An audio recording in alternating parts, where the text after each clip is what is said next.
A lot of people have been asking me about masking, so here I come with a great tutorial that talks about everything you need to know about masking. What is it for, what does it do, and how you can properly use it. Hey, what's going on everyone? My name is Ali, and in this video I'm going to talk deeper into masking.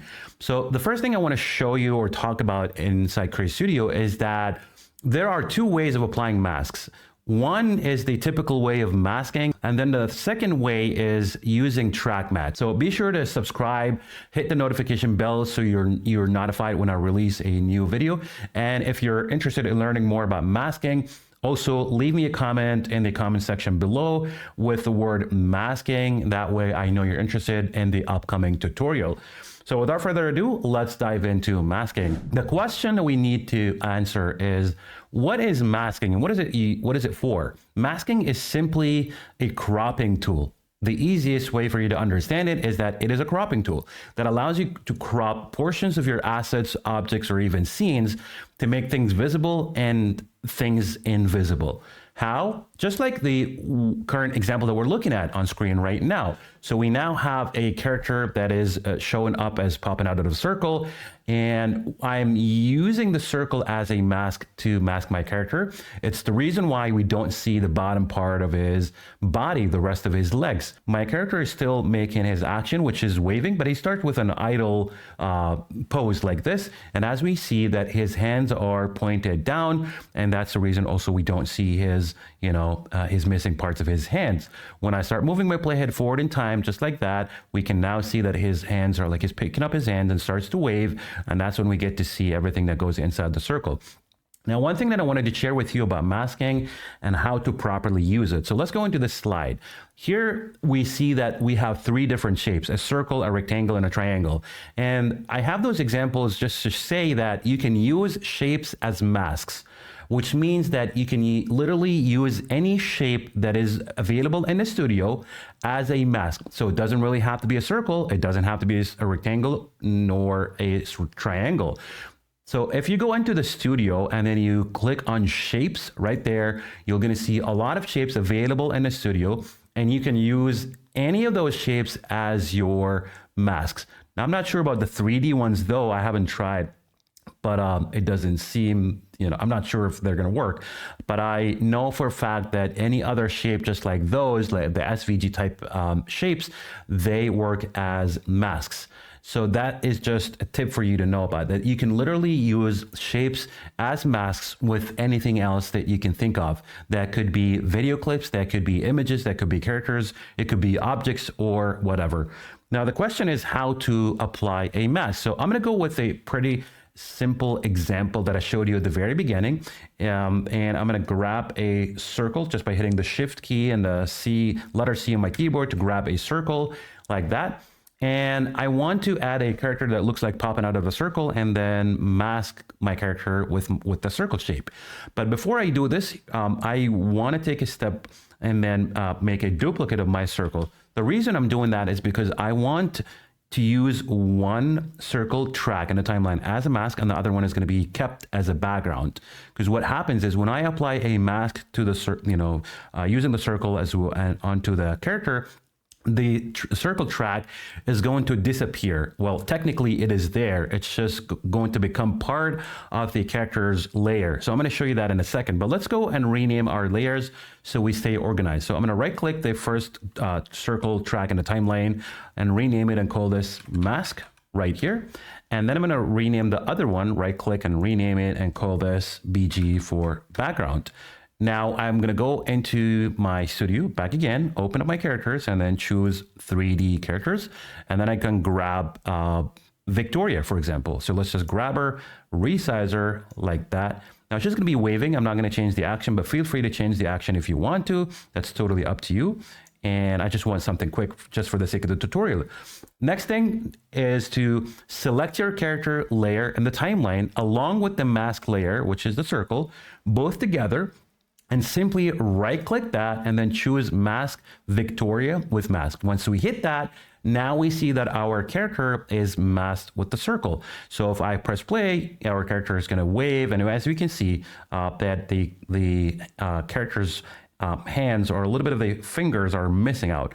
The reason for that is since we're using the circle as a mask, it simply means that everything that goes into the circle radius or inside the circle radius is what is going to be visible, and anything that goes outside the circle radius is what's going to be invisible, which means that, or you can say that this applies to the entire shape list in the studio. So if you're using a rectangle, that means that everything that goes into the rectangle is visible and anything that is outside the rectangle is invisible. Same with the triangle, same with other shapes like the heart shape or the star shape or the hexagon or whatever, right? It's all the same concept. Everything that goes into the shape is visible. Anything that goes outside is invisible. Now I can go ahead and change the background color if I want. This is the background layer that I've got. I can simply just open up the color settings and then change it to purple, gray. I can make it red, you know, blue like that, green, right? I could choose any color I want from the color settings.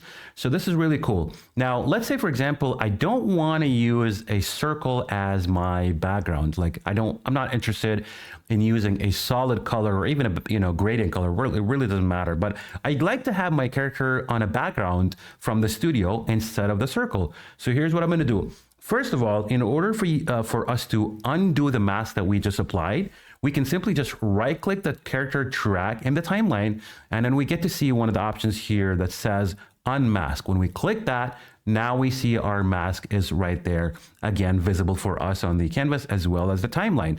So I'm gonna take this off, right, delete that one, and I'm gonna use the other circle as a mask for later and for the scene that I'm gonna create. So let me rename that one more time. So instead of background, it's gonna be mask like this. And then I'm gonna go into my studio, just go back into backgrounds and then grab one of the 3D backgrounds available. Let's do this Paris one, for example, right here. Scale it up so I can make it a full width. I want to make sure this is lined up on the timeline, in the timeline along with the character. Then I'm going to grab my character, make sure that my character layer is above the background so she's visible. And then I can resize her just a little bit, make her smaller. It is important that your character sizes your character size should be inside the background. It does, you can't just have your character like this and then apply a mask. It's not going to work. You're going to end up seeing the whole character's body. So you want to make sure that your character size is small enough that goes into the scene just like this. It doesn't go outside the canvas boundaries. Next up is selecting both layers, so your character and the group and the background layer, just like that. And then you want to group these guys together. You can either right click and choose group or hit Control or Command G to group these up like that. And then the next thing you want to do is grab the circle above right there. And here's what's important. Before applying a mask to this scene, that means, first of all, when I apply a mask, that means that my scene is going to look like circular because everything is going to go inside the circle. But what I want to do is I want to reduce opacity of my mask. And the reason I'm doing that is because I just want to, position my mask, where I want and also size it the size I want. So it's going to be something like that. And again, I can use any other shape. It doesn't have to be a circle. It could be anything else. So once we make our positioning and scale and all that, don't forget to go back to settings and then increase the opacity back to 100%. This is really important. And when done, what you want to do is you want to select your mask layer in the timeline along with the group that you just created. And then you simply right click and then mask these guys together. Now we see a background instead of the solid color that we had previously. So if I go back and then press play, this is what it's going to look like.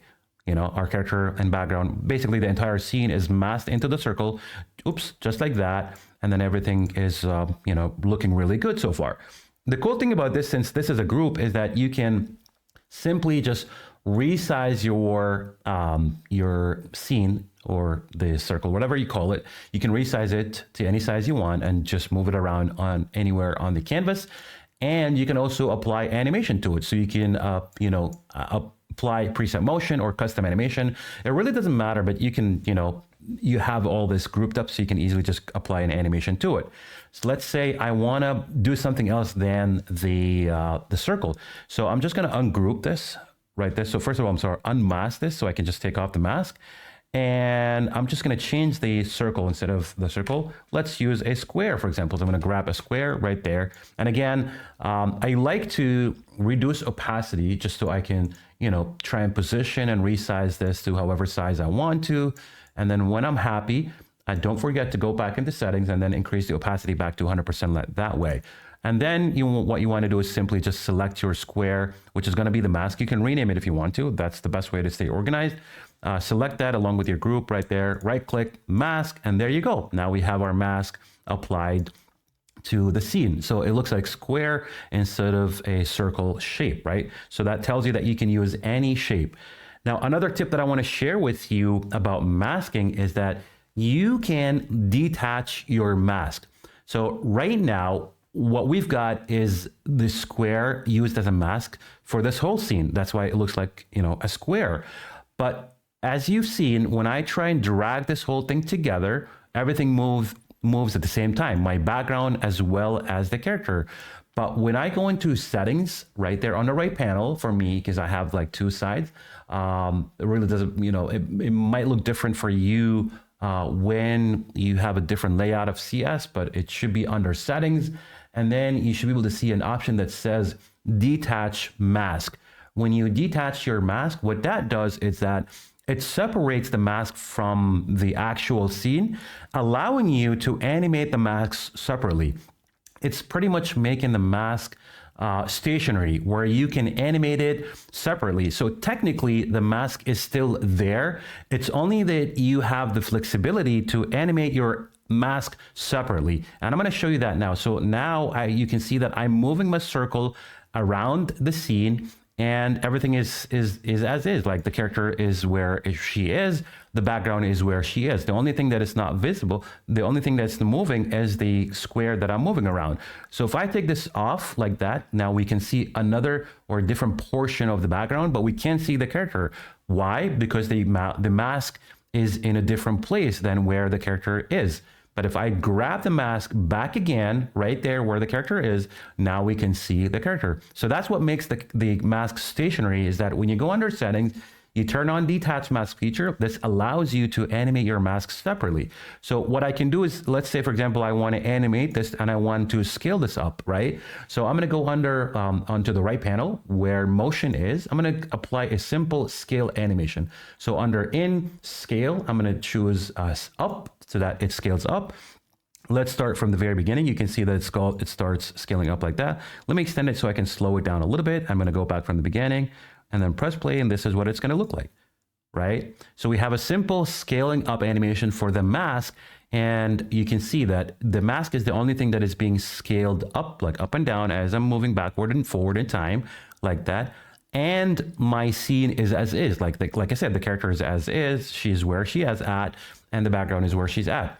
Now, if I have my playhead after the animation button right here on the track, and go back into settings and say I want to turn off the detached mask. So if I turn it off like that, I can easily just go back again. And I want you to notice the difference. Now the mask is fully attached to the scene, the entire thing, including the character and the background. So if I go backward in time with my playhead like this, notice the difference that the whole thing is now being scaled up, both together, the background and the character, versus the previous example where I showed you separating the mask or making it stationary, that you can animate the mask separately. So that's pretty much all the basics and all you need to know about masks and how to apply masks. On the next session or the next example, like I said, I'm going to show you this, this example where we have a split screen with a character making a couple of actions like this, and he's going to travel over from this scene onto the other scene without being seen in the middle, right? So here we go. He's going to take a selfie right there onto the other scene. So as you can see, this is what will happen. The character is going to travel all the way, and as he gets out of the first screen, he's not visible anymore. And as soon as he gets into the second one, that's when he becomes visible into the other screen. Now, before diving deeper into this, let me show you one of my students' examples where he was trying to be more creative when I taught him about masking. So I'm going to show you something different just to give you some inspiration and help you be more creative. So let's go ahead and watch this example together.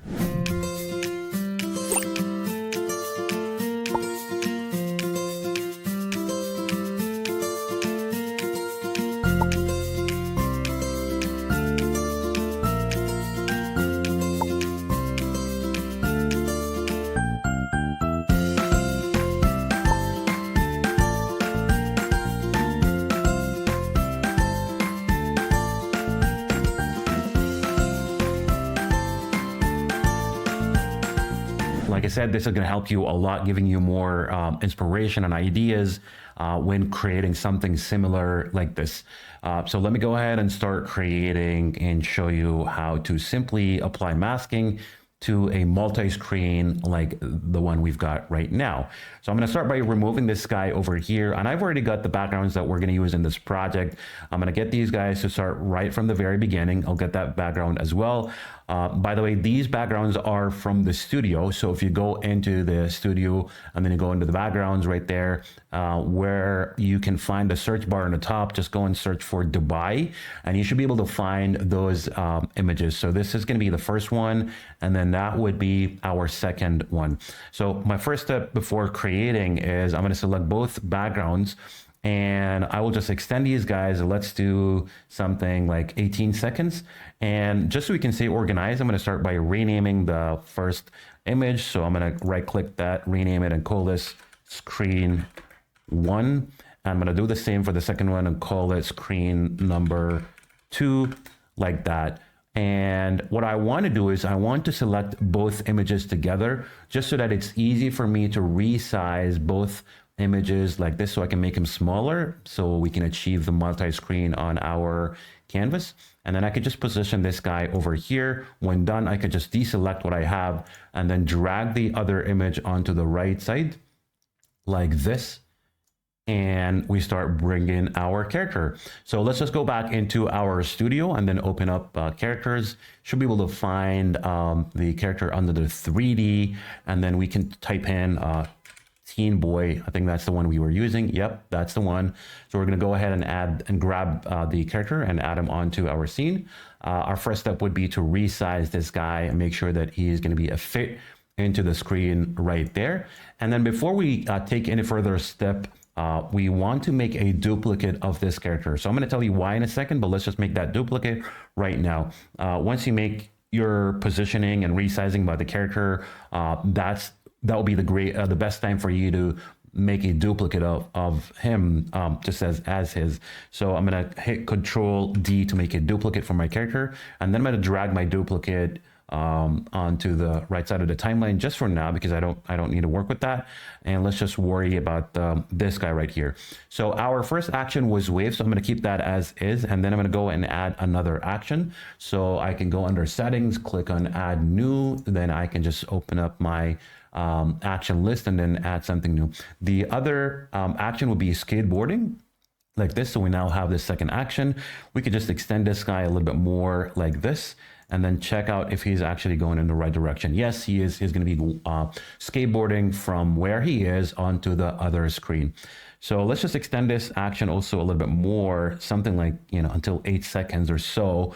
And then we want to use keyframes so that as soon as he gets on the skateboard, this is where we are going to add custom animation. So I'm going to select my character, click on add animation. I will do position and then go onto the easing tab.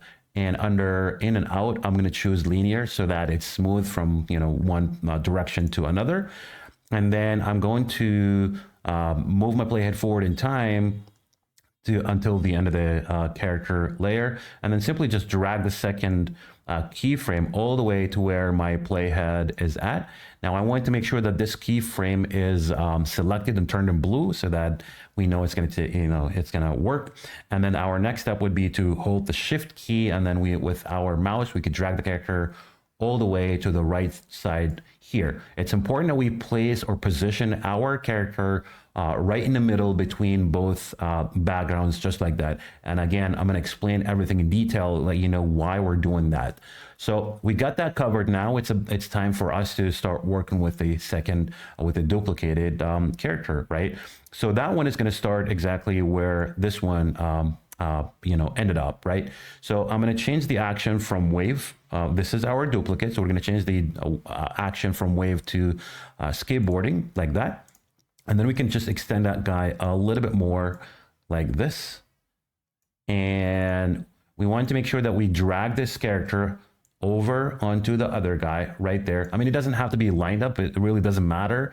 But what matters is that the character needs to be off of both screens, like it should be in the middle and not anywhere close to those backgrounds, just like what you're looking at right now. And then with my keyframes, I'm gonna get this guy to move over, just do skateboarding from where he is over to the second background. So we're gonna do that now, and then I will just select my character, click on add animation, go back to properties. We could just do position easing is linear. And just a tip for you, it doesn't really matter what order it is. If you were to choose the easing first or the properties, both are still going to work and will still automatically add your keyframes onto the character or whatever layer track you're working with in the timeline. Now that we got that covered, we want to move our playhead forward in time until the end right there. We drag our second keyframe all the way to where our playhead is at. Make sure this is selected and turned to blue. And with our keyboard, we hold shift. When the mouse, we drag the character all the way to the right side, something like that onto the other screen like this. And then from here, we can add another action for this guy. So we can click on add new under settings to add another action. And let's just do taking a selfie, right? So taking selfie right there. Okay, cool. All right. So we got that covered. Now he's going to get off the skateboard and then start taking a selfie. That's exactly what we wanted to do. Now, next step would be to select your backgrounds and make sure that these guys are lined up with the second or the duplicate character that you've got right here. And then now we want to group things up, right? So I'm going to start with screen number 1 along with our first character that's on the left side. So I'm going to hold shift and then select my other character right there. Right click and then group these guys like that. And then I'm going to rename this also and call this one screen 1.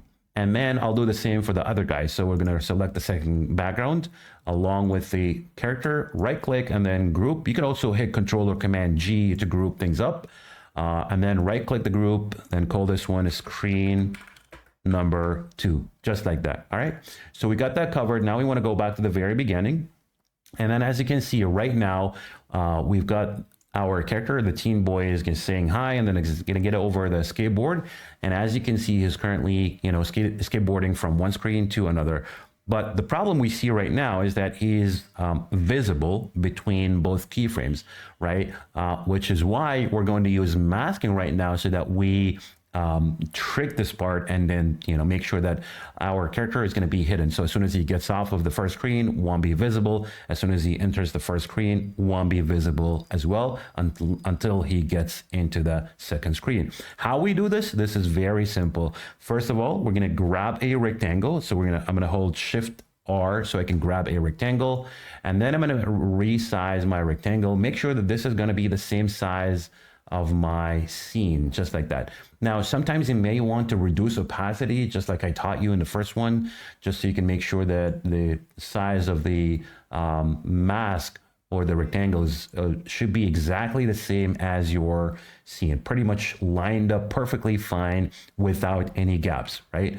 Now, once we're done, don't forget to go back to settings and then turn on or increase the opacity back again to 100%. Now for this, because I don't like to have, a 90-degree angle on the corners, I'm going to make this rounded. So I'm going to zoom in right here, and then I can grab one of the dots around the rectangle over here with my crosshair. I can just grab it a little bit like that so I can make my scene with rounded corners instead. Now, when that's done, what I need to do is to make a duplicate of this rectangle. So I'm going to hit Control D so I can have a duplicate. And with that duplicate, all I'm going to do is I'm going to hold Shift and then drag the other rectangle onto the other guy right there. Now it's time for us to apply some masking for both screens. So I'm going to select screen number one with the first rectangle that's on the left side right there. And then I simply want to right click and then click mask one with rounded rectangle. And there you go. Now you can see that the scene has turned into rounded corners instead of the 90-degree angle that we had previously. And then we're going to select screen number two along with rectangle, the other rectangle that's on top of it. Right click those and then mask these guys together, and voila. Now we have everything set. If we go ahead and play this, this is what it's going to look like. Again, we have our guys, waving, saying hi. He's going to get on the skateboarding, and then he's going to travel over from the screen. As you can see, right, this is where the magic happens. This is all because of the masking. So pretty much masking is where everything is visible that's inside the shape. It's the reason why we don't see the character. When he gets off, he's not visible.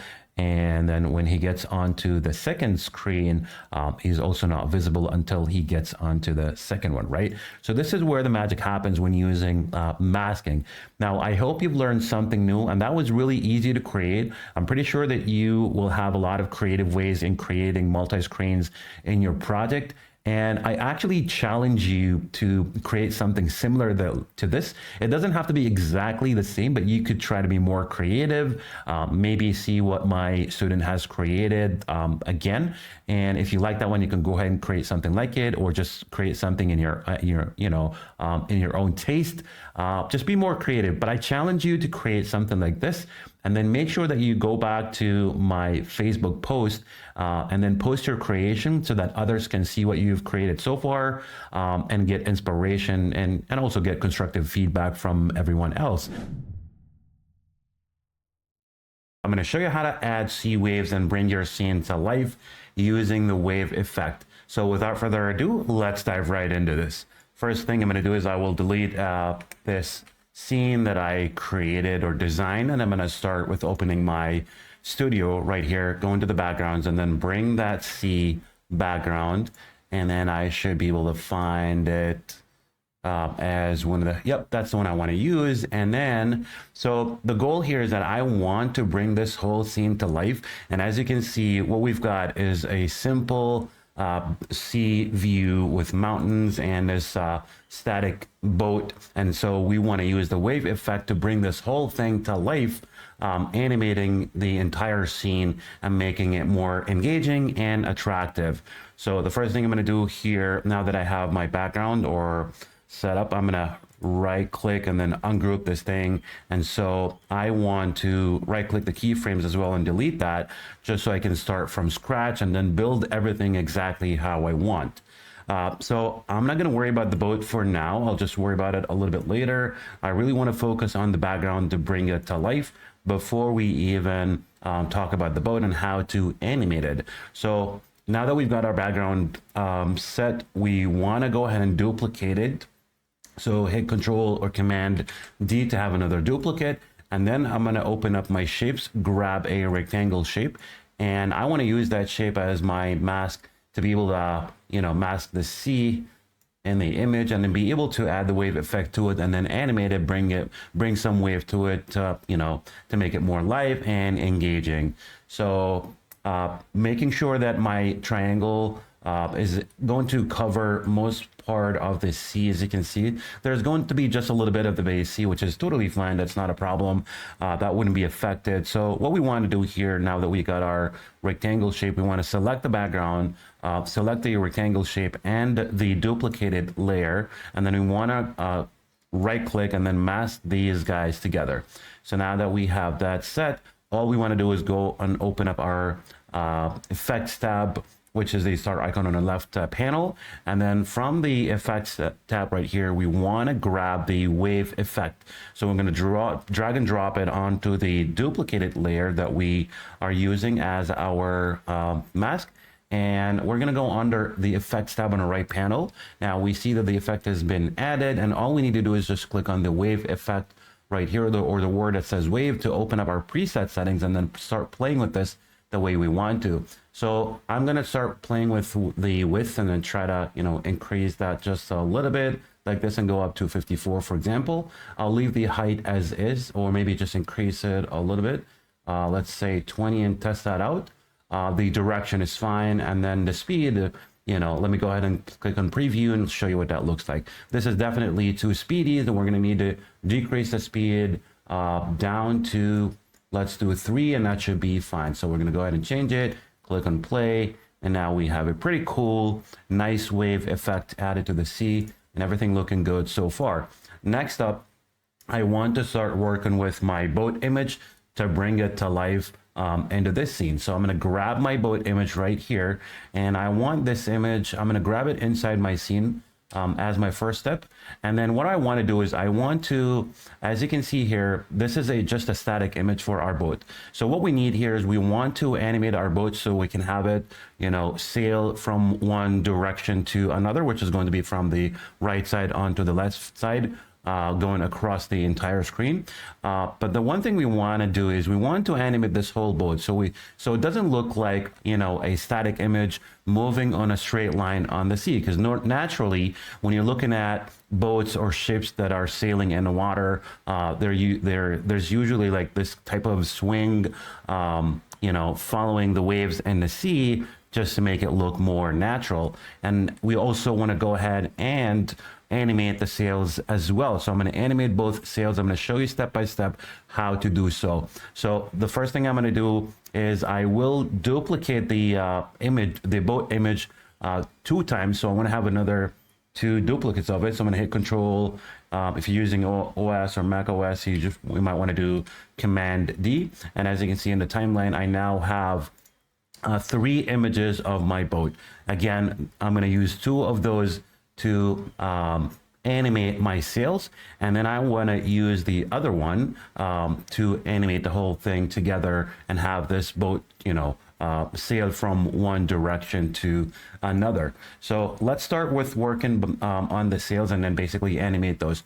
The best practice for this is to use the mask, obviously, but then I found it a little bit tedious to have to work with shapes and grab the triangle shape and try to resize it about the same size of my sails right here.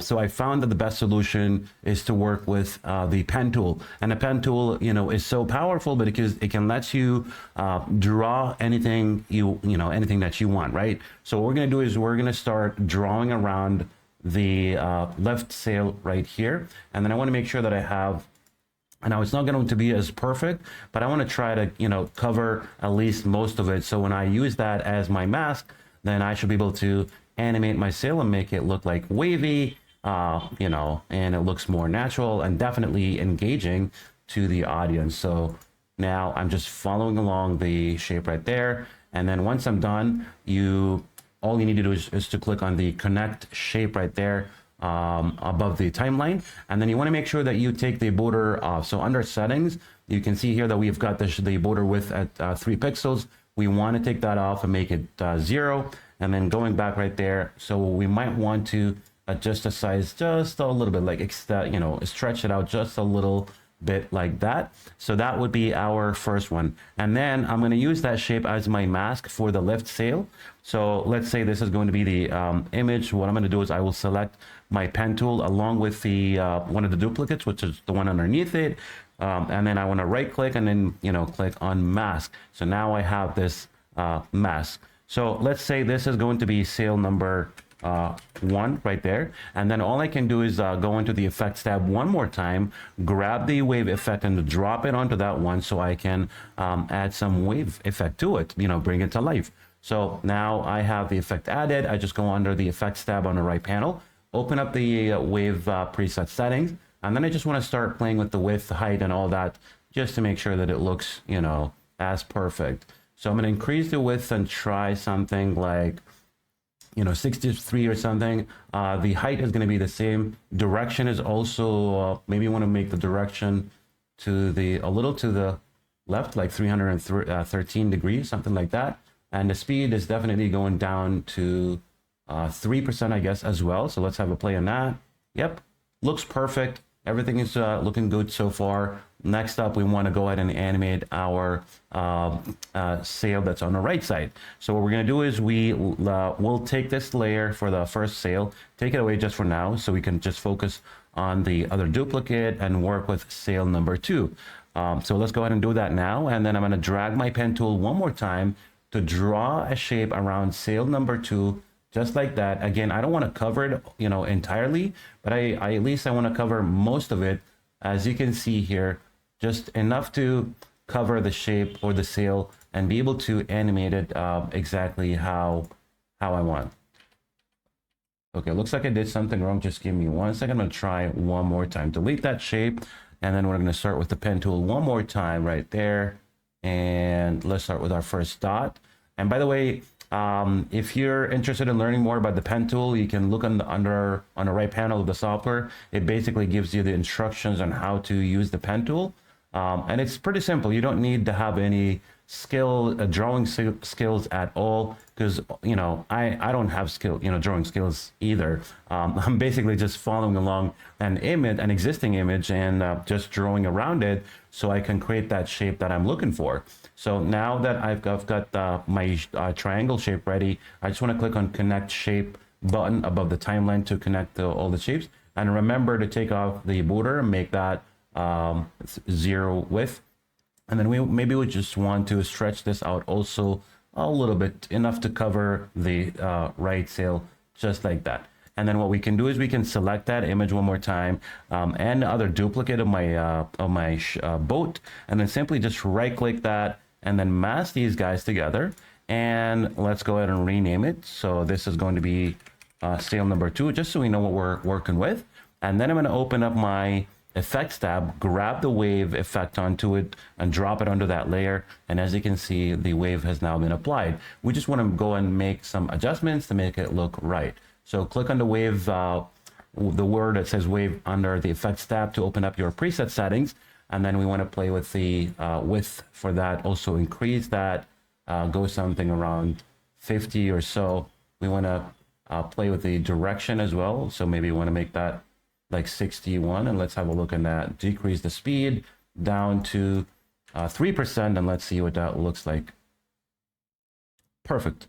Everything looking good so far. Now let's grab the layer that says sail number 1, and then I've got everything covered.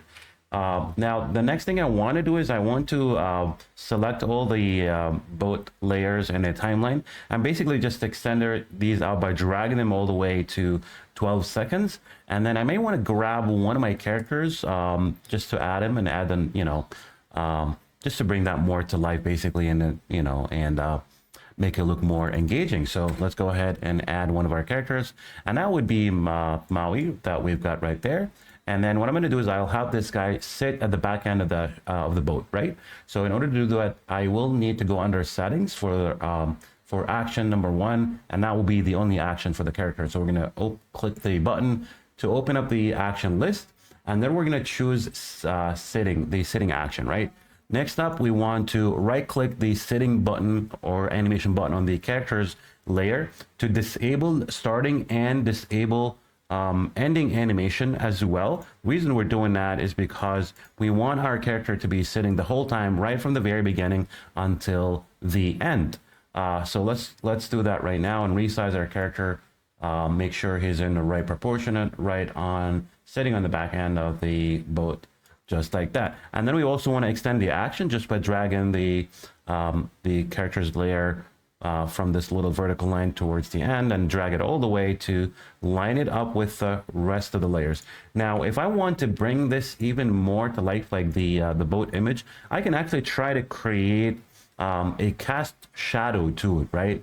And that would really, even bring it more to life. So if you look at the actual image, we already see the shadow of the mountains reflected on the surface of the water. So why not do this for the boat as well, right? So now that we've got this, what I'm going to do is I'll simply select all the layers. So I've got my boat image as well as both sails, which I animated. I simply just right click and then group these guys together, and then right click again, rename, and then pull this boat right there, and then maybe I want to take a snapshot of it because I tried to resize it from the top to bring it down so I can make it create a shadow from it, and it was basically cropping the image from the bottom for some reason. I don't know why. So I found that the best solution would be taking a snapshot of the image. So right click that group and then take a snapshot just like that, and then we can easily just drag this guy right here, and then make sure that it's the same size of the of our boat. And then all we got to do to create that shadow is simply just drag the image from the top like that, like this, and then we want to skew this. So in order for us to skew it, if you hover over the edge of the image, you can see that we have a vertical arrow that's pointing on both ways. In order to change that, we need to hit the shift button on our keyboard, and then once we move our mouse, hover over that area again, the arrow is going to turn to a horizontal one. So from there, we can actually hold lift click with our mouse, drag this a little to the left like that to basically skew the image of our boat, and then have a cast shadow to the actual, or to the original image of our boat, right? So let's go ahead and extend that layer as well in the timeline, make sure it's lined up with the rest of the layers. And then I basically just want to make sure that it's kind of like right underneath the boat layer. And then from there, what I can do as well is, now that I've got this set up, first of all, I'm going to select my boat group as well as the my character, and I want to group these guys together. So I'm going to group that right there, and then right click, rename that one more time, and then call this boat. And from there, I can just bring that group on top of it so that it kind of like looks natural. So let's have a look and see if it actually does. So something like this would look really amazing. And then we can also to make it look perfect, we can decrease the opacity of the image. So that's exactly what I'm going to do right now. I'll decrease the opacity just a little bit like that. And the other thing we can do as well is, guess what? We can add the wave effect onto that one as well to make it follow along with the waves, on the water, right? So we're going to grab the wave effect onto that layer as well, which is the cast shadow that we just created, just like that. And then we go under the effects tab on the right panel, open up the preset settings, and then we just want to play with the width as well, just to increase that, something around 40s or 50s. And then we can keep the height as is. The direction is fine. The speed is definitely needs to be decreased also to 3%, so they're all lined up, or all the layers have the same type of speed power. So we click on start. Let me show you what that looks like. Yep, looking perfect so far. So I've got everything covered now, and then what I'm going to do next is I want to group both together. So my cast shadow as well as my boat group that has all the masking and my character and everything, control or command G to group this up, right click, rename that one more time, and then call this boat. And then we can go ahead and animate this one to bring it to life, right? So what I'm going to do is I want to have this boat start from the right side, like something like this. And then I want to have it cross the entire screen onto the left side. So what we're going to do is we will use keyframes in order to do that. So as we have our group selected, we need to click on add animation. Under properties, we will choose position, and the easing is going to be linear for both in and out. Now we've got our keyframe. So I'm going to extend the second keyframe, make it go all the way until the end of the track, just like this. Almost to the end. It doesn't have to be to the very end of the track. And then I want to select the second keyframe, make sure it is selected as in turned in blue. That's how you know it's going to take effect. And with your keyboard, you can simply just hold the shift on the left arrow key, and then you can drag your boat image all the way, crossing the entire screen, going outside of our scene on the left side. So everything looking good so far. Let's go back to the very beginning, then have a play and show you what it looks like. So let's go ahead and see that. This is really amazing. As you can see, it's absolutely perfect. It's beautiful. Now, as you can see, because we now have a wavy, like we brought this whole thing to life, right? We want to make it look more realistic. So what we're going to do is we need to add some swing animation to the boat to make it look like, like it's swinging and basically just following along the waves in the sea so that it looks more realistic and natural. So in order to do that, we need to apply a loop animation. And to do that, now that we have our layer with some keyframes in there, what we need to do is we need to group this group by itself one more time, just like hitting Control or Command G to group it up, in order for us to add our loop animation, so that it wouldn't affect or take off the keyframes that we added previously. So now I have that selected. I'm going to go under the on the right panel and click on the motion tab, and then I will go under loop. I'll choose rotation, and then I'm going to make it swing. And for the swing rotation, I will just make this one 3%, and then the number of loops is going to be, let's say, 3 loops, and see what that looks like. And we don't want to forget to expand or stretch out the swing animation button onto the group layer from the very beginning until the end. So if we go back, let's go back and then have a play and see what that looks like. So the boat is currently just swinging in the water and looks pretty cool, right? Everything looking amazing so far. So this is looking more realistic, and we're bringing things to life. But there is still one step to make it even more realistic. Normally, when you're looking at boats or ships in the water, you should see the bottom part, or you should not be able to see this, because the bottom part of boats or ships, they should be sinking into the water. And so that's exactly what we want to do in order to achieve this result and basically bring the whole thing to life and make it more realistic. So how do we do this? All we want to do is we want to apply some masking to this image so that we make the entire image visible and basically hide the bottom part of the boat, making it look like, or giving you the illusion that the bottom part of the boat is sinking in the water. So how do we do this? We simply open up our shapes and then grab a rectangle. And we want to make sure that this is basically covering, like I said, the entire boat image from the top all the way to the left side and the right side as well, because our boat is basically sailing from one direction to the other across the entire screen. That's why we need to have our shape covering the entire screen, left and right, and from the top as well.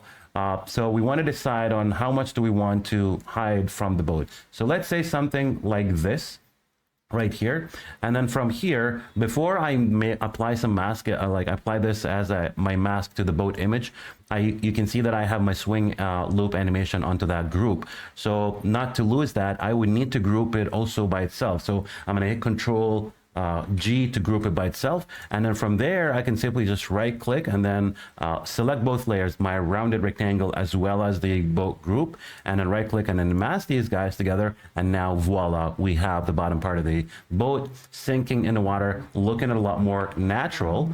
And let's go back and then play this whole thing from the beginning, and here you go. This is absolutely amazing, definitely much better than working with a static image and having the boat just basically, sail on the water on a straight line, which looks unrealistic.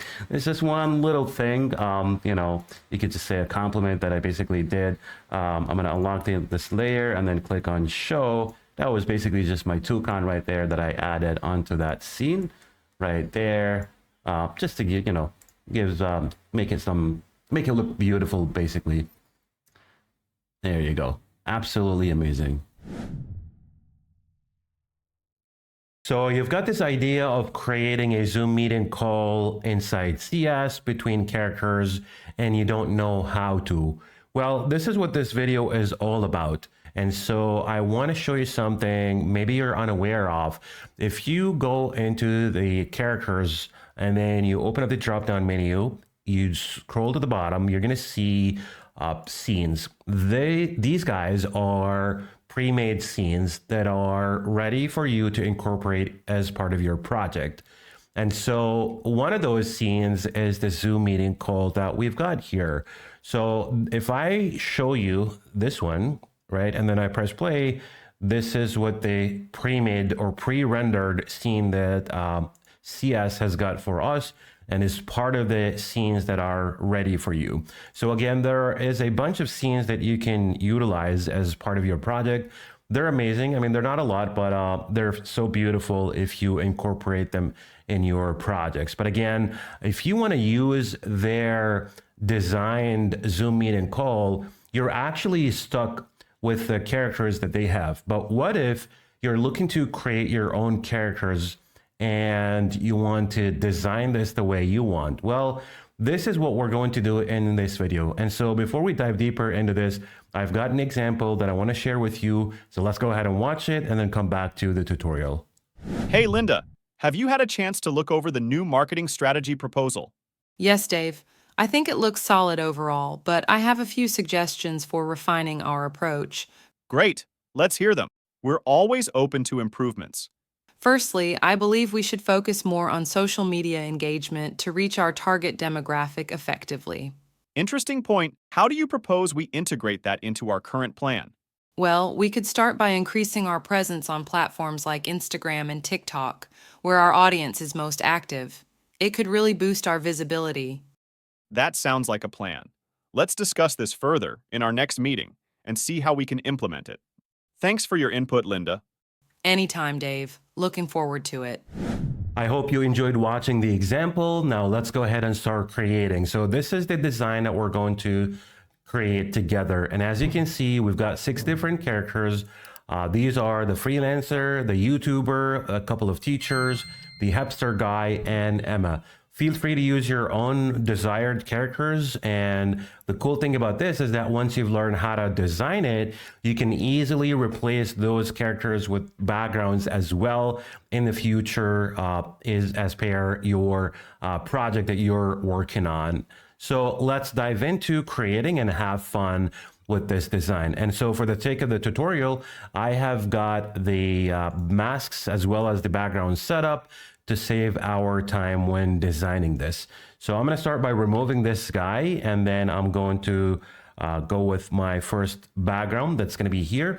And if you want to find out where can you get those, you can easily go into the studio, open up backgrounds, and then open up the drop-down menu, 3D, and then type in office. And then you should be able to find the backgrounds that we're talking about. These guys are named as Office View 3. We also have Office, Waiting Area, Office View 3 again, Office View, Zoom 3, and then our masks that we're going to use. So again, you are not obliged to use any of those backgrounds. Feel free to use whatever background you like, as well as the characters, but this is where you can get those guys. So we got our first background set up. Now we want to get our freelancer guy. So we're going to go into characters and then open up the drop-down menu, choose 3D, and then we're going to type in freelancers to get the freelancer guy right there. Again, you can set up their own action and spare the dialogue. So whoever the character is doing the talking and the others are listening, then the other should be an idle, and then this one would be, and then the main character should be doing the talking, and you can just go ahead and choose a talking action for any of the characters. Just make sure that you know that all of these characters, the 3D characters, they don't have a lip sync feature, unfortunately. The only characters that can do lip sync is the 3D creators. So if you go into the 3D creators, we currently have 4. So these are a family. We've got Tom, Linka, Danny, and Bella. These guys can do lip sync. There is another tutorial if you want to learn about how to sync up your audio with these characters. Just let me know in the comments below. But for now, we're going to use the standard 3D characters, which unfortunately can't do lip syncing. We also want to get a chair behind this guy, so we can go into the studio and then search for a chair. And we could just find one that we want to use in this design. So let's just keep searching until we find the guy that we want to use. So that's going to be chair number 6 right here. I could just drag and drop it underneath the freelancer. I'm also going to need to resize it and just make sure that I position the chair right in the middle of the screen right there. And if you want to change their color, you can easily do that by using one of the effects. So if you go to the Effects and Components tab, you can either drop the hue rotation onto the character, onto the chair, or you can use the color replace one to be able to change that. So let's go ahead with the hue rotation, for example, drop it onto the chair, and then we could just try and change it from the preset settings.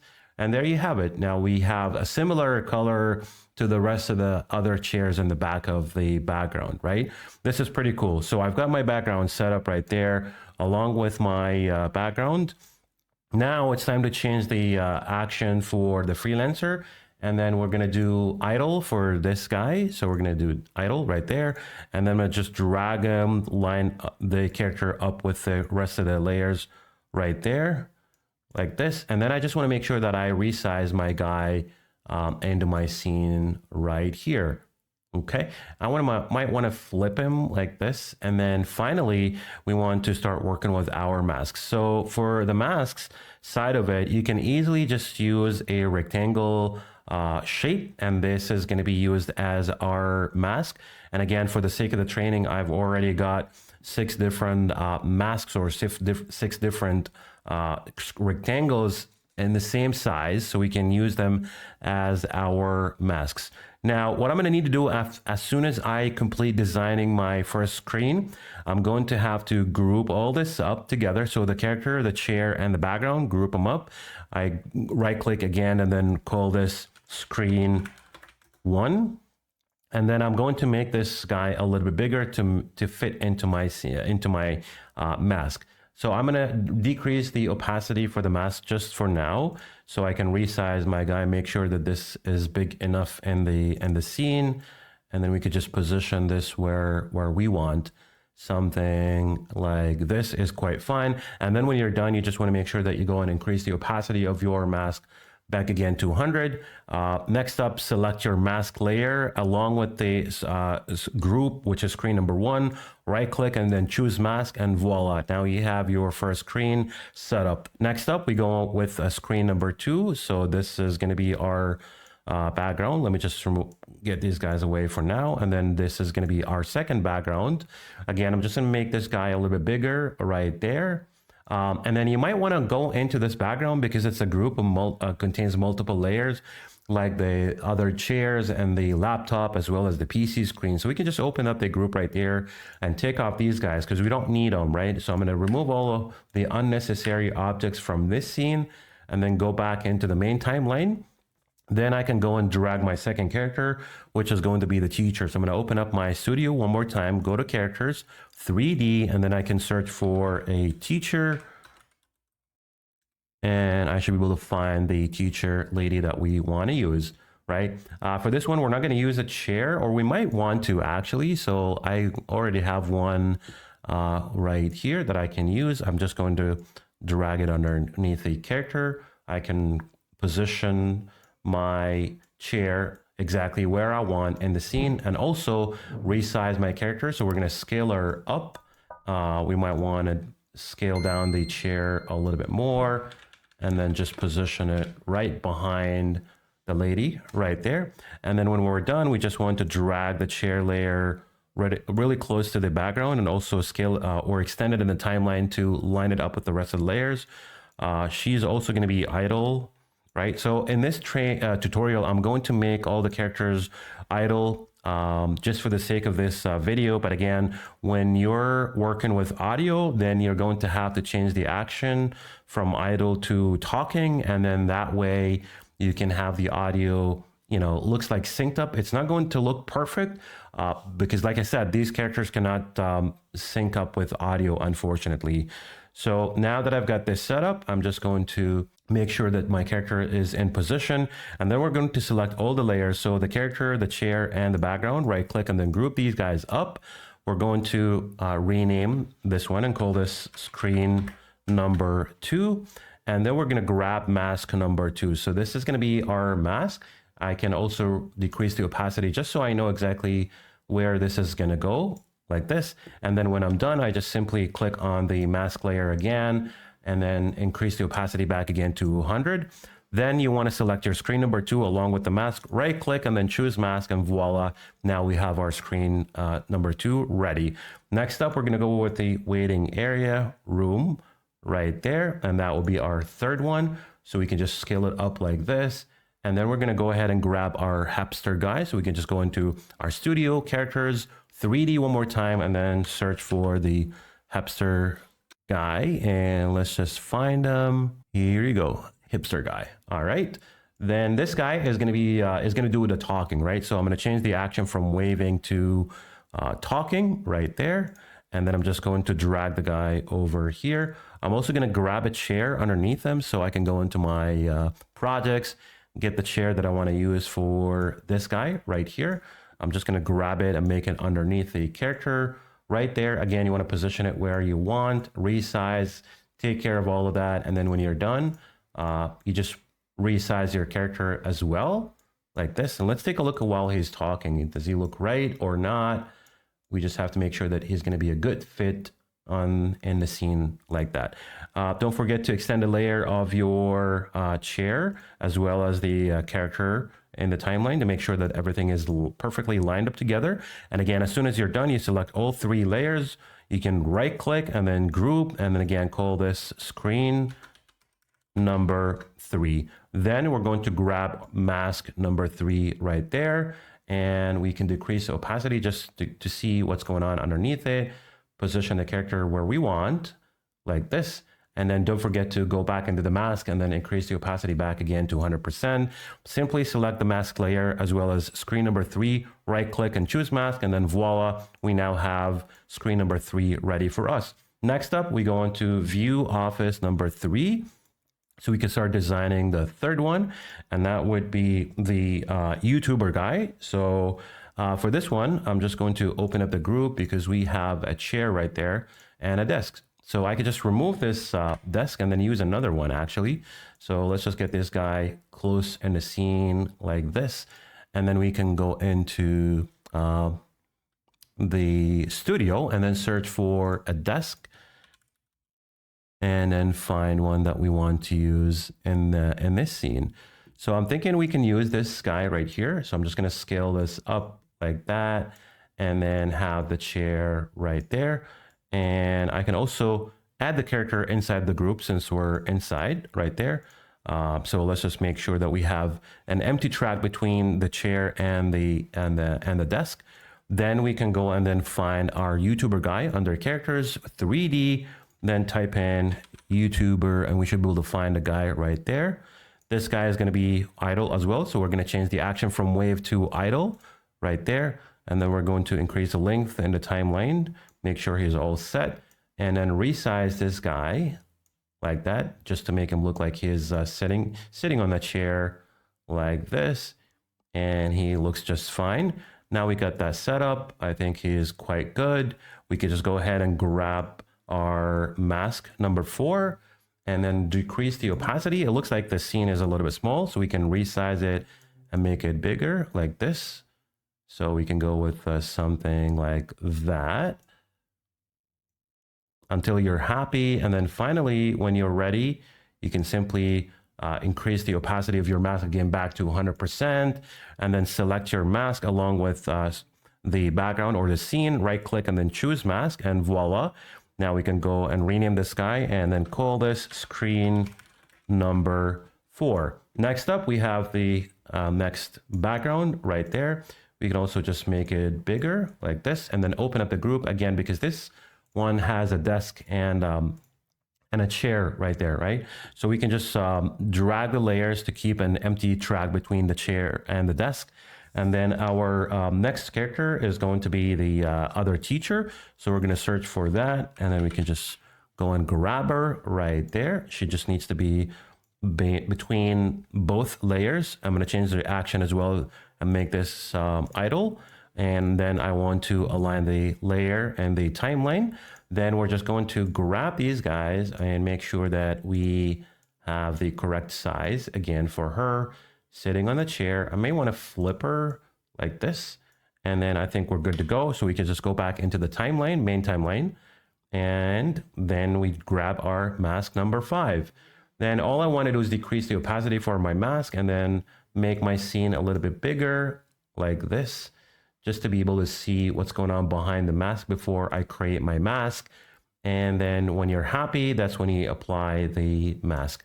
Go ahead and select your mask, increase the opacity back again to 100, select both the mask and the scene, right click, choose mask, and voila. Then we can rename this guy and then call this screen number 5.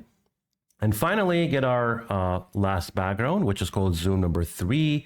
We're also going to make this bigger like this. This is a single layer, so that's fine. And then we can go ahead and grab our last character, which is Emma. So we can search for her, and then we can just grab her. She's also going to be idle. So I'm going to change her action to idle right there. I'm also going to grab a chair for her so I can go into my projects. And I think I've got one as well for her that I can use. Let's just go ahead and resize this guy right there and position my background exactly where I wanted. Then I'm going to grab my character, make sure that the chair layer is underneath the character just so that it looks right. And it looks something like this. Now we're good to go. It's all about fine-tuning the layers or adjusting their length to make sure that they're all lined up in the timeline. And we can simply just group all this up. So we highlight the background along with the chair and the character, right click and group, right click again. And then, well, we don't need to rename this for now. We're just going to grab our mask right there, decrease opacity to see if we're happy with the position of the scene.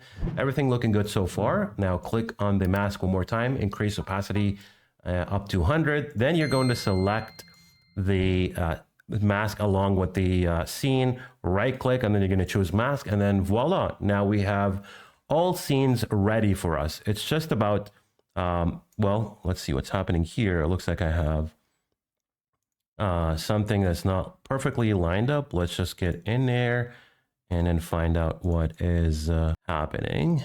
Okay, there's something, I'm not sure what's going on, but let's just move on. You get the idea of how to create a similar design like this. Now it is time for us to start creating this guy, right? The Zoom call icons that you have, that you can see in here. So I'm going to show you how to create this and where to find the icons and all of that. Just so you can have fun creating stuff like this from scratch. So first of all, the background that you're looking at is basically a rectangle with rounded corners. Then we have a few circles right there and a few icons for the video, the mic, the handset, the person with the plus sign, and 3 dots right there. So that's exactly what we're going to create together.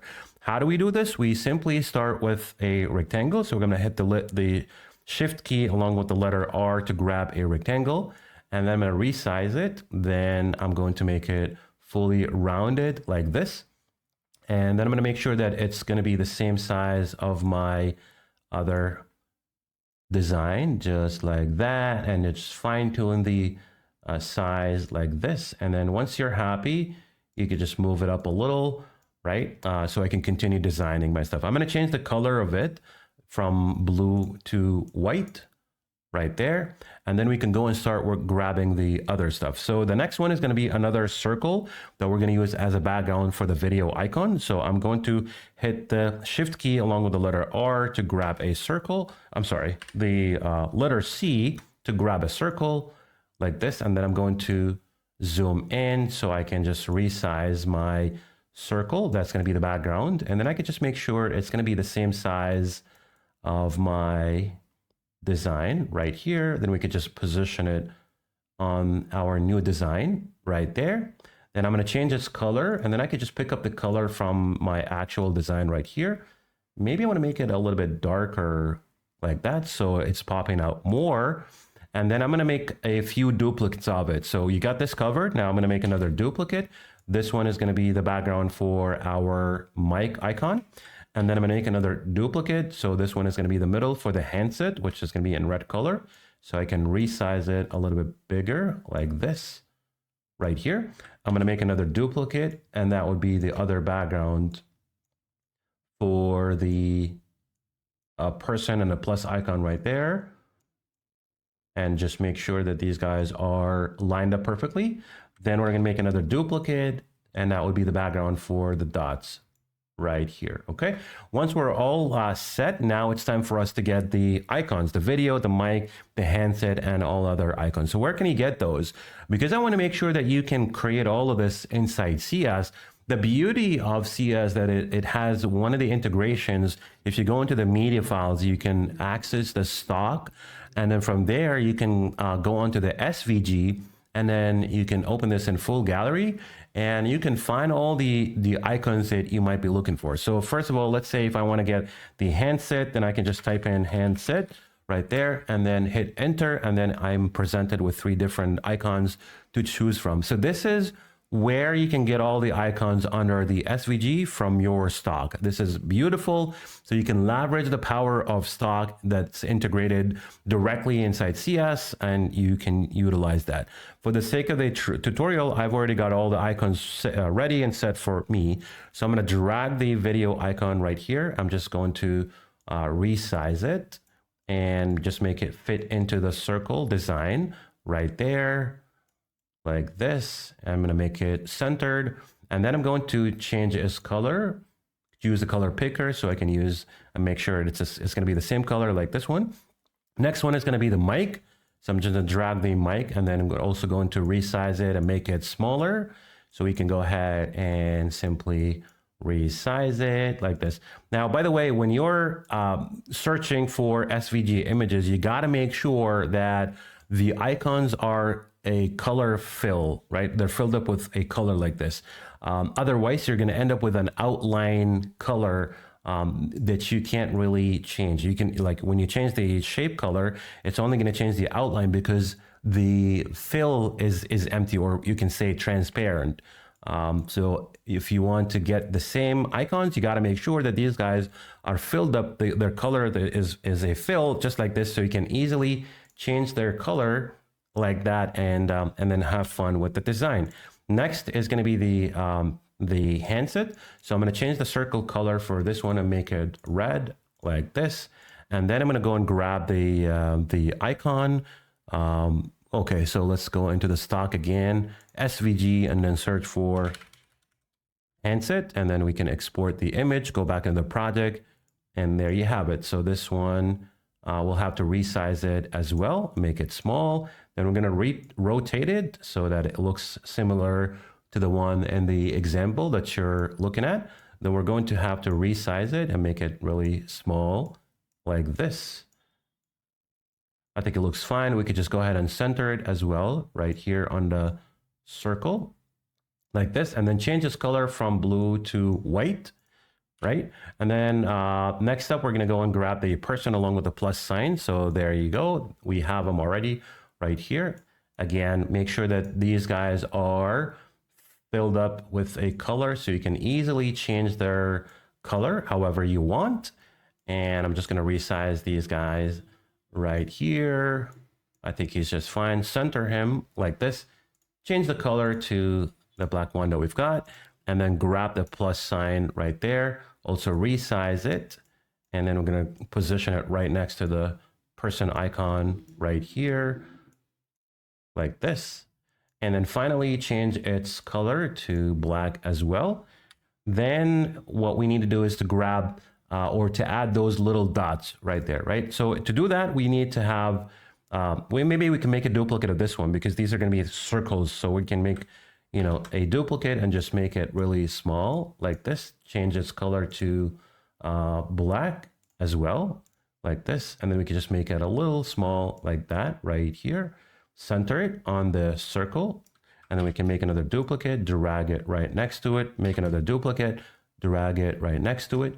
And we can actually select all of them and make sure that they are centered on the circle like this. And there you have it. Now you can go ahead and, simply let's remove the design that I've got here. And then I'm going to select all these layers and drag them to start from the very beginning, extend them in the timeline to line them up with the rest of the scenes. And I'm going to highlight all of them and then hit Control, or you can also do Command if you're on Mac. So Command or Control G to group them up. And now there you have it. So you've got your design. You can simply just go ahead and position it at the bottom of your design like this. We can go ahead and change the canvas color to black. And there you go. This is how you can design a Zoom meeting call right inside CS completely without the need of help of any other tools or even external resources like graphics or so. Previous to learning masking inside CreateStudio, I was kind of struggling with backgrounds. Why? Because I wanted to get characters interact with different objects of the backgrounds and really just add some depth to my scenes and create captivating videos for my audience. But it was almost impossible because the majority of the backgrounds available inside CreateStudio are single layered, which means that they cannot be manipulated and you can't really have characters interact with other objects of the background. For example, the background that you're looking at, if we have Tom and we want to have him show up behind this window, currently it is impossible to do that just because the background is a single layer. And so I want to show you how you can dive deeper into masking and really have fun, create depth to your scenes, and captivate your audience with the amazing videos that you're going to create. So I've got an example that I want to share with you. Let's go ahead and watch it and come back and have fun creating.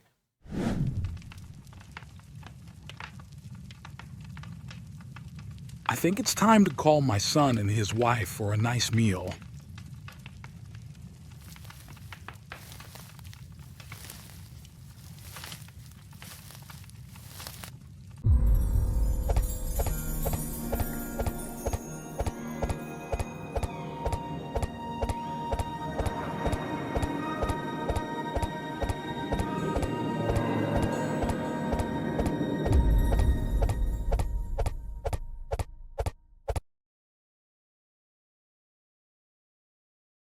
I hope you enjoyed the video. Now it's time to discover the power of TrackMat. So I'm going to start by removing my text, and then I'm going to have Tom onto the right side for now. Then we can add some masks to create the illusion that Tom is actually going to walk in the backyard, and then he's going to show up behind the window when he gets there. So all I'm going to do is I'll start with adding some rectangles just about the same size of our window right there. So I'm going to hit the shift key along with the letter R to add a rectangle. Then I want to make sure that these guys are exactly the same size of my window right there. So we might want to zoom in just to be sure that we have the correct size for the window and we're not really missing on anything else. And make sure that you keep adjusting your rectangle size from all directions. And then when you're done, you want to make another duplicate. So you can hit the control key along with the letter D to make a duplicate, then drag the other rectangle onto the middle of your window, just like this. You might want to zoom in also because this one has a little bit of gap right there that we want to fix. And then when done, you can make another duplicate by hitting the control key along with the letter D to make another duplicate, and simply drag this guy over onto the right side of the window, just like that. Now we have our rectangles ready and are going to be used as masks. And so if we were to use the typical way of masking, it means that we're only going to use one of those rectangles, and we have to select it along with our character or whatever it is that we're working with, and right click and then choose mask. In such case, it's not possible. And this is why we are working with TrackMat, because it is very powerful and it lets you do magic, really magic, and have fun inside CreateStudio. Now, what's next is we're going to select the 3 rectangles, and we want to make sure that we line these guys up with our background at the bottom. I'm also going to change the action for Tom instead of idle. So I'll change that to walking. So I'm going to choose walking from the action list right there. And then I'm going to click on the walking action on the characters track to disable the start and ending animation, because Tom is only going to be walking from the right side here, right next to the window, onto the left side, outside the window from the left side. And so when doing that, we also want to bear in mind perspective. So we have to make sure that, because Tom is going to be walking, farther out, obviously in the backyard, so he needs to be smaller in size.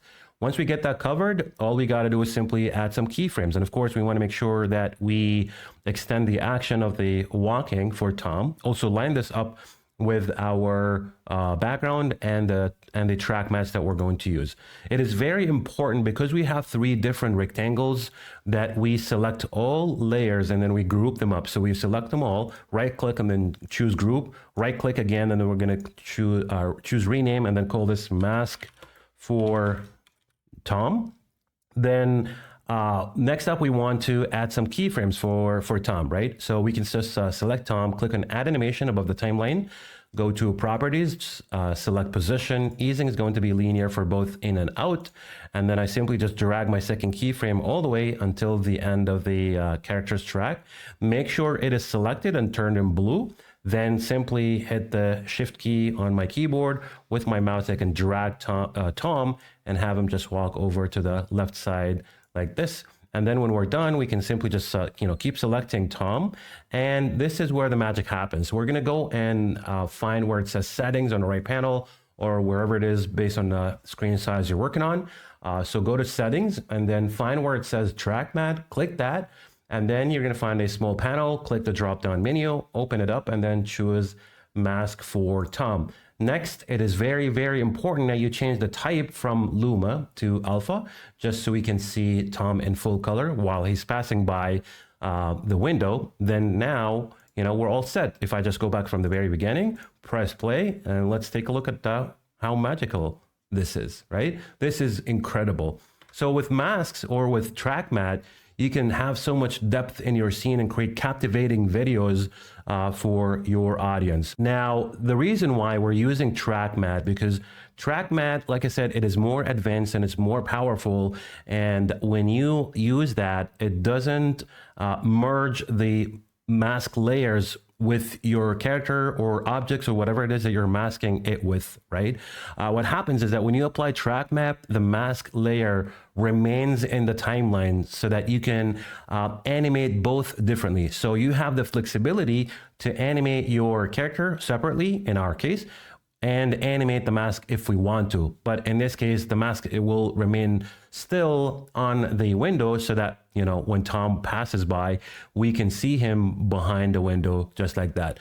But when using the typical way of masking, that when you select, let's say you have a rectangle and then you highlight it as well as Tom, right click and use mask, what happens is that the mask becomes part of Tom's track in the timeline, right? So what you can do is you can either animate the mask separately when you detach the mask, or use the mask as is and really just have limited options working with the typical way of masking. It's the reason why we use track mat, because it doesn't merge the layer with our assets in the timeline. It remains still. So you can see we have the mask layer right there. So if I drag this group, right, and to take it to the right side, for example, now you're not going to be able to see Tom. So Tom is actually walking behind, but we can't see him just because the mask does not exist on the layer. But if I drag the group back again, now we are able to see Tom right there behind the window. So that is one of the examples that you can use to create depth to your scenes and really have fun and captivate your audience, especially when you have a problem working with the single layered backgrounds inside CreateStudio. Now, I have another example also that's very awesome. It's one of CS's backgrounds that you can see here. Let me just go into the group and show you what this looks like.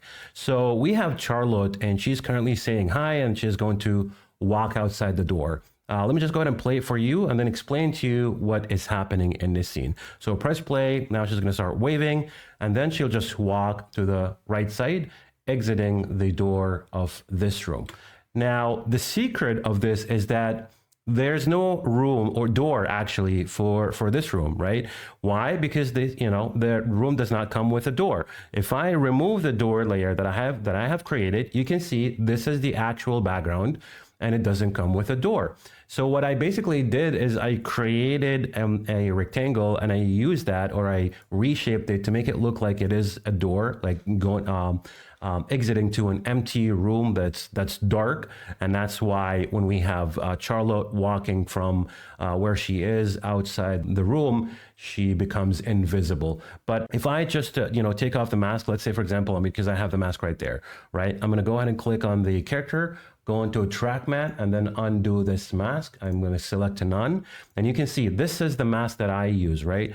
So I'm going to show you how to create that, but I wanted to explain to you what is happening so you can have so much fun when working with single layered backgrounds, or if you want to create an illusion in one of your backgrounds, just like the example you're looking at, where you can add a door and then have characters exit and enter the room. So how did we do that? Let me just go ahead and delete this, and then also delete the door that I created.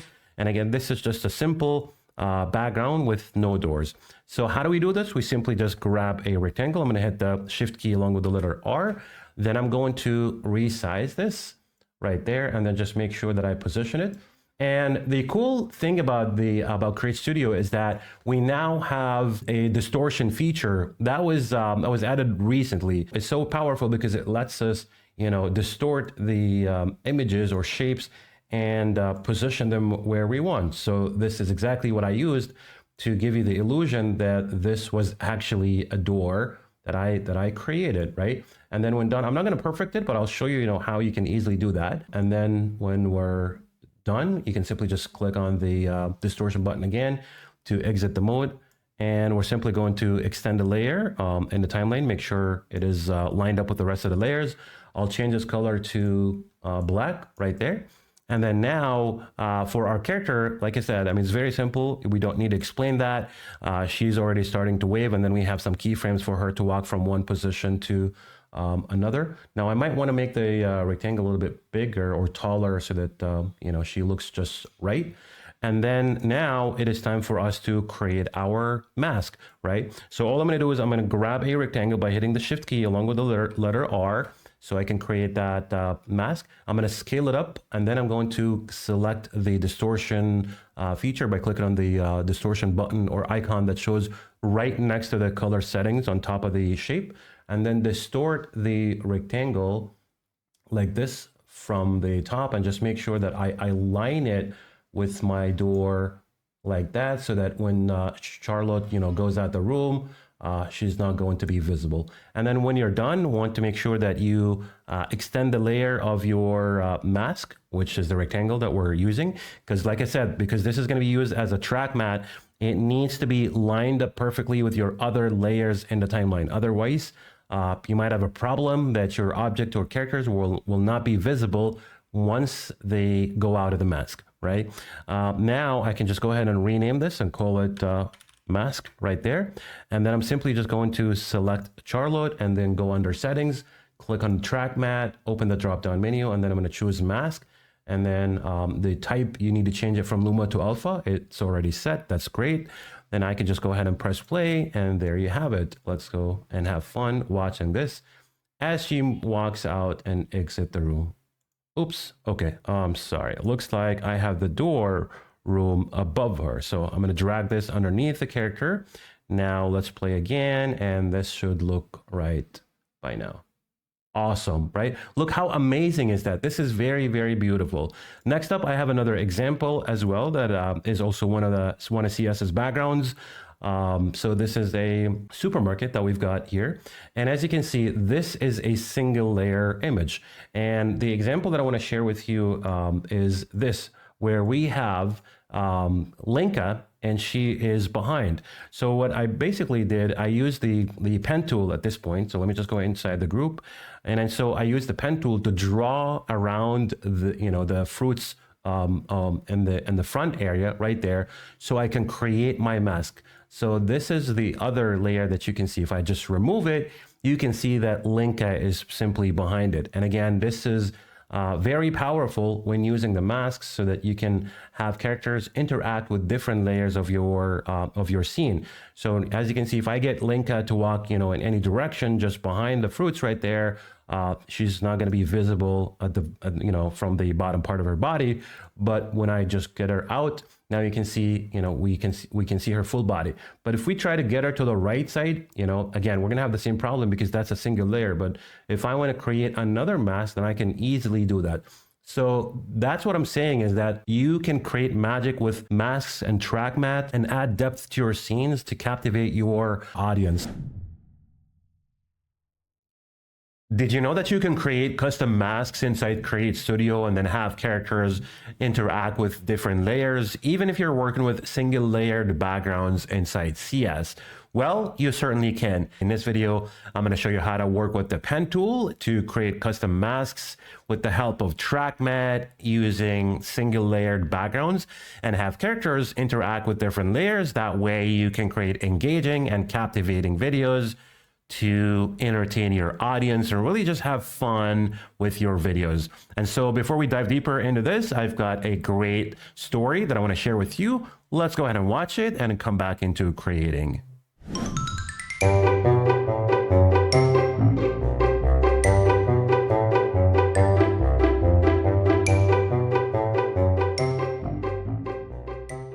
I hope you enjoyed watching the story. Now it's time to start creating. And so I'm going to show you how to create the entire scene. So we have Linka walking into the scene, passing by the bed, and then we'll stand by the window. And then those kids are going to run in the backyard. And Danny would actually start by waving to Linka. Then she'll wave back to him, and that would be it. So we are going to use the pen tool, like I said, to create our custom masks because we have some curtains right there and we have the bed that we need to create some mask in order for us to get the character, pass through and show as if she's behind the bed. This is a single layered background, so I cannot make any manipulations to the actual background, but with the help of masking, I can really create engaging scenes just like this one. So without further ado, let's dive into creating. So I'm going to start by removing this thing and then go into my backgrounds over there. Head over to the 3D ones, then I'm going to find the bedroom that I want to use for this one. And so it's going to be this background, drag and drop it onto the canvas. I'll then extend it in the layer for now until 15 seconds. And then my first step would be to create my custom masks using the pen tool. And so the way how to use that, and first of all, I am not a good drawer. I'm not actually a drawer at all. Don't have any talent, but I just use the pen tool to follow some path and really just create my masks that way. In order to start creating the pen tool, this is what you want to do. You find where the plus icon shows up on the top, right next to the studio, and then click that, and then you can simply select the pen tool. There's a shortcut where you can just click or hold the shift button along with the letter P to start the pen tool. So you can just click that, and then now we're into the pen tool editor. The way how to use that, the instructions are going to show up to you whether on the left side or the right side, depending on what size of the screen you're working on.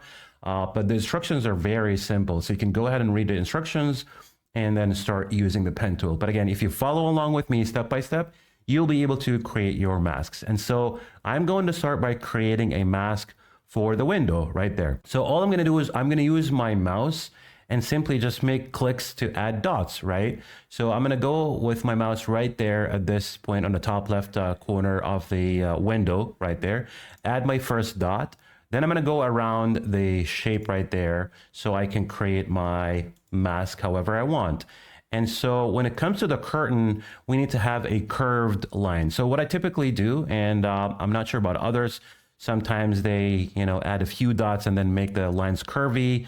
I'm not that guy. I usually just add, lots of dots in between like this. I keep clicking to add dots until I basically have my mask, covering the whole area like this. And when you're done creating, you can simply adjust the position of each dot, to play with the line and adjust its position and all of that. And once you're done, you simply go ahead and click on where it says connect shape at the bottom right above or right above the timeline on the right side, connect shape. And now we have our first shape.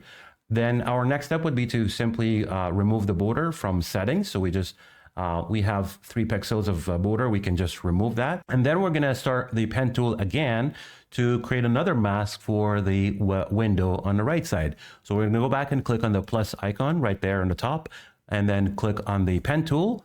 Now we're going to start using the pen tool again to make another, I need to deselect that and click on the plus icon one more time, click on the pen tool so I can start drawing my shape right there for the other window right here. Like this. I start with the easy stuff first before I get into the curtain part of it. And then I just keep adding more lines like this until I reach out my goal to where the shape should end up. And you can fine tune the shape, along the way while you're making adjustments. When you're done, you simply click on Connect Shape one more time. Don't forget to remove the border width and make it 0 like this, and then deselect that. Then we're going to click on the plus icon one more time, click the pen tool, and we're going to go for the other one. Now, the reason we're using the pen tool, because sometimes you want to create a custom mask where there's an object like this on the window as well as the curtain. So you need to have some curved lines. And so with the shapes available inside the studio, you can't really adjust any of the shapes available in there and adjust their lines and make them curvy or anything like that. It's best to use the pen tool at this point to create a custom mask exactly how you want. So all I'm doing is just following an outline to where I want to create this mask and go around the shape exactly how I want, just like that, and simply create my mask that way. So I'm going to keep going right there as I create my mask until I'm quite happy with how it looks like. Then we're going to go and add a straight line right there. And then we need another curvy line right here around the curtain there. Yep. And then we can make adjustments right there. When we're done, we can simply go back and again, click on Connect Shape to connect it. And then now we have our custom shape and we want to remove the border width, make it 0, deselect that, and then click on the plus icon one more time, use the pen tool, and then we finally draw our last shape for this window. So it's going to start from here, add another dot right there to make it a line. Then we make another one right there. And then we're going to go and add another one right here and another one right there. And it's just about this little bit curvy line for the curtain right there until I'm happy. And again, you can make adjustments as you go along while creating this to make sure that you're happy with your custom mask exactly how you want. And when you're done, click on Connect Shape and then simply take off the border and make it 0. Then when you're done, this is what you want to do. We're going to expand the timeline a little bit more, and then I'm going to select all my path layers that I created in the timeline, and then I'm going to drag them away or line them up with my background, highlight them all together. Then I'm going to hit the Control and the letter G to group this up. You can right click and choose group if you want to. I'm going to right click and then call this mask for Danny. All right, we need to have a couple of those. So we're going to make a duplicate of it. So I'm going to hit Control D to make a duplicate, and then I'm going to rename this guy and call this mask for Bella, right? So remove Danny and then call it Bella. Now we have a couple of masks right there.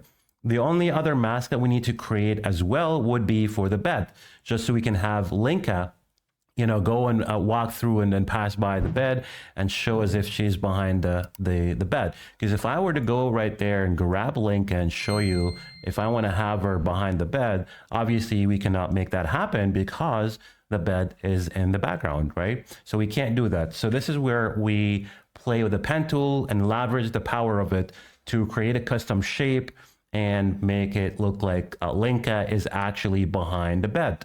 So again, I'm going to go back and then click on the plus icon one more time and use the pen tool. And this is how I want to start. Usually I start from there, right here where the pillow is.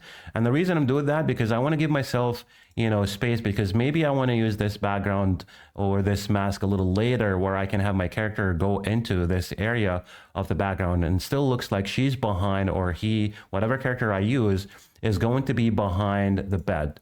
So I always make sure that I give myself, more space for my mask. So whenever I want to have a character behind this mask or behind the object that I'm trying to create, then I would have it ready for me to use. So again, as you can see, all I'm doing is I'm following a path around the blanket on top of the bed and basically just going around the edges to make sure that my mask is basically going to fit exactly around the bed. So I can end up with another layer of my bed and use it as an additional layer on top of the bed. That way I can have my character be behind, or look, like she's behind the bed. Now, while you're making the adjustments, so you can see me clicking on different dots to make adjustments. It's very important when you're about to continue adding more dots to create your path. You need to go to the latest dot that you created, which is this one, selected, and then keep going. That way you can easily create, your lines without any problem. And we're gonna have to keep zooming in and out until we reach the point where we create our entire mask. Now, I'm not going to make it really perfect just for the sake of the training, but trying to, get it as fast as I could. I'm not even going to, fast forward this, because I really want you to see the process of making this so you can follow along with me and be able to create your mask and really just take your time creating this. Now you can see there's a little bit of gap right here. So we want to bear that in mind also while we're creating our mask right there. And then we go back right here because the character is going to show up in this position. So we want to make sure that we have some distance for this as well. Then we're going to add a straight line right there. And we just fine tune it right here. Click on the latest dot again right there. And then we can just go with another straight line right here. And that's pretty much it. So we don't need to be, perfect, from here all the way until then. So I can just go with a straight line right there. I can go with another one, right here and there, right? This can be random. That's fine because, this doesn't matter for us. The character is not going to, go anywhere here or near this position of the bed or the placement of the bed. Character is only going to be right there behind the bed, right at the window, right? So all I'm doing is I'm just going with random shapes, or random lines right there. And then when I'm done, I'm just going to click on connect shape. Now I have my shape ready. Then I'm going to remove the border, as you can see. And then I'm going to make a duplicate of my background, right? So I'm going to select my background, hit Control G to make, oops, I'm sorry. I need to select my background, hit Control D to make a duplicate. And I'm going to select it along with the path of the bed that I created. Right click, then I can mask these guys. And then I'm going to right click and then name this one and call it bed, right? Now, when I try to move this, you can see that it became an additional layer for the bed. That way I can have Linka go pass by the bed and look like she's behind it. Now it's time for us to start creating adding our characters and, animate them, right? So I'm going to start with Linka. So I'll open up my 3D creators and then grab Linka right there. And then I'm going to click on the rotate icon that shows above the character, rotate her in a right angle or like this. And then I click and rotate again to exit the rotation mode. Then I could just change the outfit for her and choose the one that was in the video. And that was this one right here. And so we're going to need to add a few actions. So we need to set up our actions for the character as our first step. So her first action would be walking. So I'll click on where it says idle on the character. Then I'm going to change that to walking by scrolling through the list of actions and click on walking. Then she's going to be idle. Then I'm going to click on add new, and then I'll choose idle right there. Then I'm going to add another action, and this one is going to be waving right here. Now I'm going to extend the idle action a little bit more in the timeline like this. And then now let's set up our walking action for Linka. So first of all, I'm going to select click on the walking action to disable the start animation so that she can start walking from the very beginning. And it looks like I need to rotate her again. So click on the rotate icon, make sure she is still in the right angle. And then from there, I can add my keyframes. So I'm going to select Linka, click on add animation above the timeline. Then I'll do position and scale because we're going to have Linka walk, from outside the scene, getting closer to the window. So we need to bear in mind perspective. And then I'm going to click on easing. We choose linear for both in and out. Then I'm going to start by selecting my first keyframe and then get Linka over here out of the scene, make her a little bit bigger like this. And she just needs to be really close to the scene like this. And then before adjusting the second keyframe, I'll just position or move my playhead forward in time until I find the spot she's about to turn, right? So when she finishes walking, as we learned in the previous a tutorial about the walk cycles of characters. If you haven't watched that, I'll link that up on the top right side of the corner of the screen. Click that to go back and then watch the tutorial of the walk cycle if you haven't watched it already. And then you can come back and continue to follow along with me on this one. So like I said, I'm going to make sure that I have my playhead exactly where she stops walking. Then I'll simply drag the second keyframe to where my playhead is at. Make sure this is selected and turned to blue. Then I'm going to scale down the character a little bit more right there and then have her walk or stand by the window right there. And then when we're done, don't worry about the bed and all of that. We're going to take care of this later. But you can see when I move my playhead forward in time, she's going to start turning. So what we want to do at this point is we're going to have our playhead right on the middle of the second keyframe, right?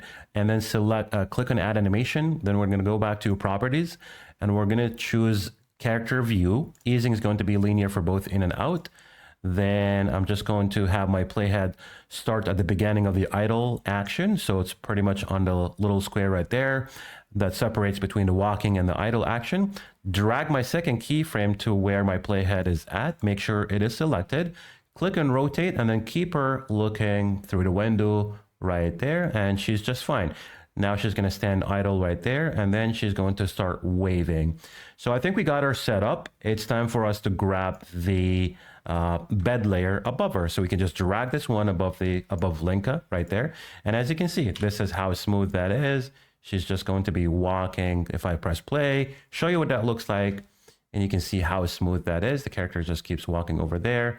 And this is amazing, right? Incredible that we can have characters interact with different layers with the help of the pen tool, create track mat or masks, and have characters have fun in the scene.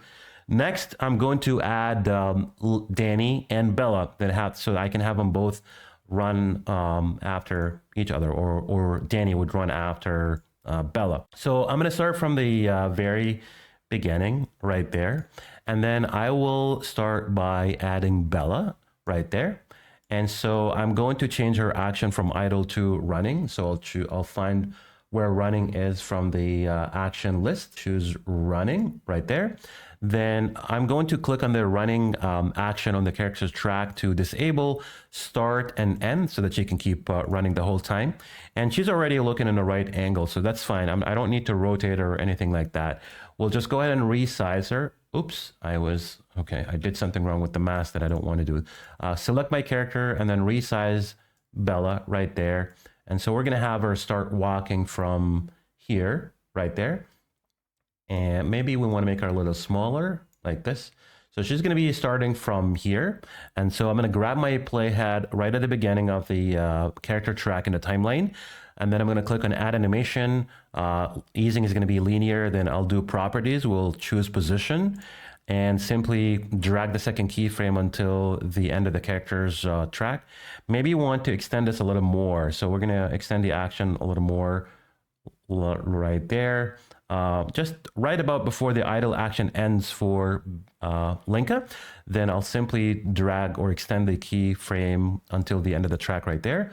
And I can simply hold the shift key with my mouse. I can just drag Linka over there to the left side of the window like this.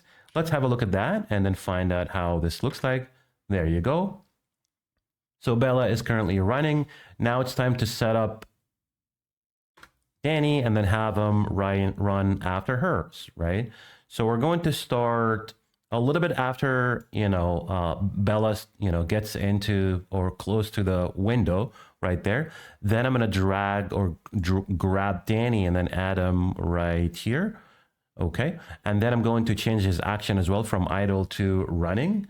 So we're going to find where running is and also check that.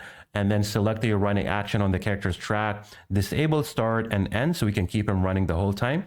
And you can see Danny is running towards the right side.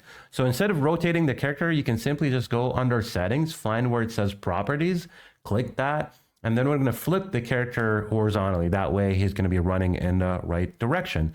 Then I can simply just scale him down and have him right behind Bella right there. He maybe needs to be bigger in size, like this. So he's going to start a little bit earlier than her. And then I'm going to extend his action right here. Okay, and then I'm going to click on add animation. I'll do position. Easing is going to be linear for both in and out. Then I'm going to select my second keyframe, drag it all the way until the end right here. And then I'm going to have Danny run, and he should be right here, for example, because that's the point where he's going to stop running. Then he's going to turn to Linka and then wave or say hi to her. Let's have a look at that and find out how this looks like overall. Then we can go from there. Press play. Okay, seems that Danny is kind of slower, so we're going to have to make this happen faster. Say right about here.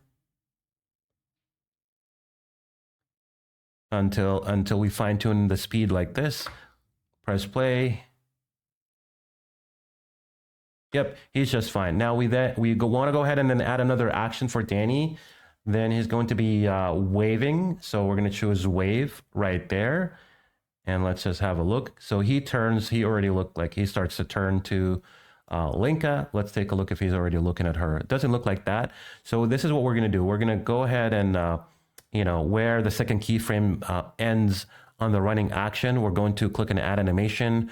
I will do linear as my easing. Properties would be character view, so I can have Danny look in the right angle. Then I'm going to drag the second keyframe closer to the first one by a few frames. Make sure this is selected, click and rotate, and then have Danny pretty much keep looking at Linka, just like this. Right there, and then he's just going to be starting to wave, and then she's going to wave to him. Now she doesn't look like she's looking at him, so we'll fix that. But then let's have a look and see how we can fine tune all of this. Let's go back right there. Here, so right before she starts waving, we can select Linka, click on add animation. We'll do character view. Easing is going to be linear for both in and out. I'll drag the second keyframe and get it really close to the first keyframe. Then I can click and rotate and then have her look at Danny right there. And there you have it. Now let's go back and watch this whole thing before we apply some masks. Take a look. So they're both running after each other. Linka is just getting to until the window right there. And then now it's time for us to apply some masks. So here's what we want to do. Let me just extend the wave action for Danny a little bit more.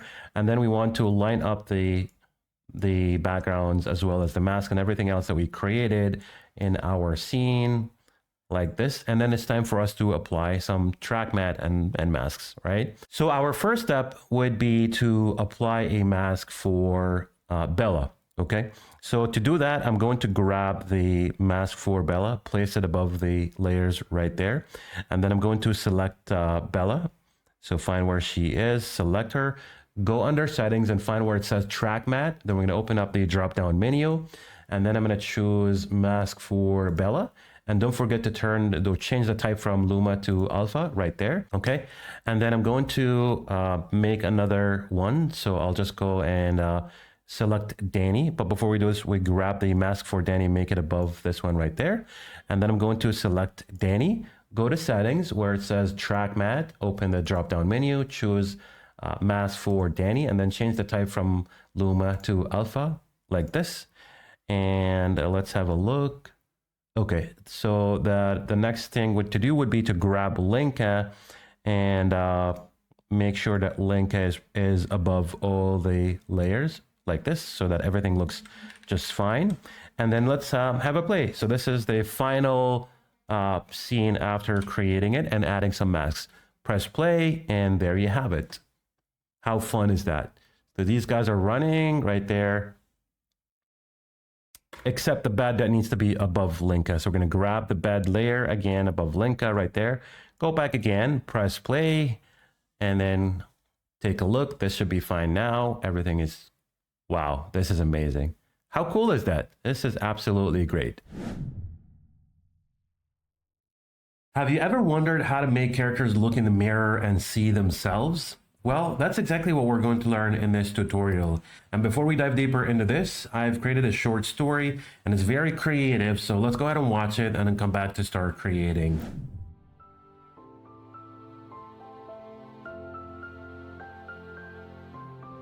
Ugh, I can't believe how bad this haircut looks on me. What was I thinking? My hair's a mess and I don't feel like myself.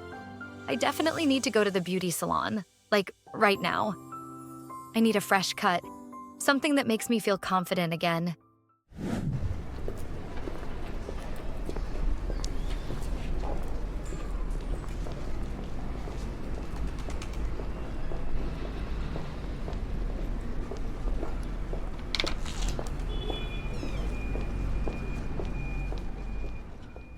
So, I'm really not happy with my current cut. I'm thinking something shorter with more layers, something fresh but still stylish. What do you think?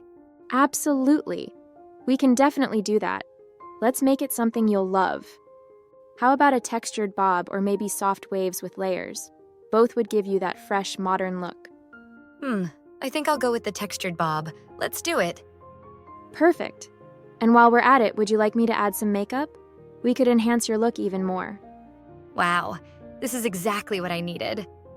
A fresh look to feel like myself again. I can't wait to see how it turns out. Oh my gosh, I love it. This haircut is perfect, and the makeup, I barely recognize myself. You look stunning, Sophie. The textured bob really brings out your features and the makeup highlights everything beautifully. Thank you so much. I feel incredible. You've really transformed my whole look. That's what I love to hear. You're glowing. Anytime you need a refresh, you know where to find me. I'll definitely be back. This is the confidence boost I needed.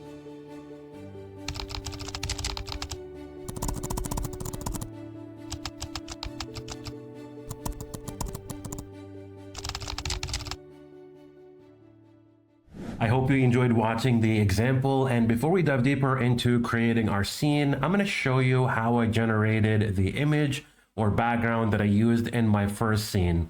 So first things first, I was looking for a suitable background to use for this type of scenery, and unfortunately I could not find what I'm looking for. When I went to the studio and opened up my 3D backgrounds, I was searching for bedrooms, and that's the one I was able to find. So that's the one on the left side. This is CreateStudios, and the other one was generated using Leonardo AI.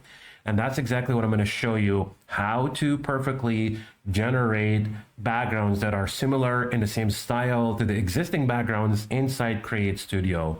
So let's go ahead and show you how I did that. So here we are on the Leonardo AI website, and I'm pretty sure a lot of you are familiar with it.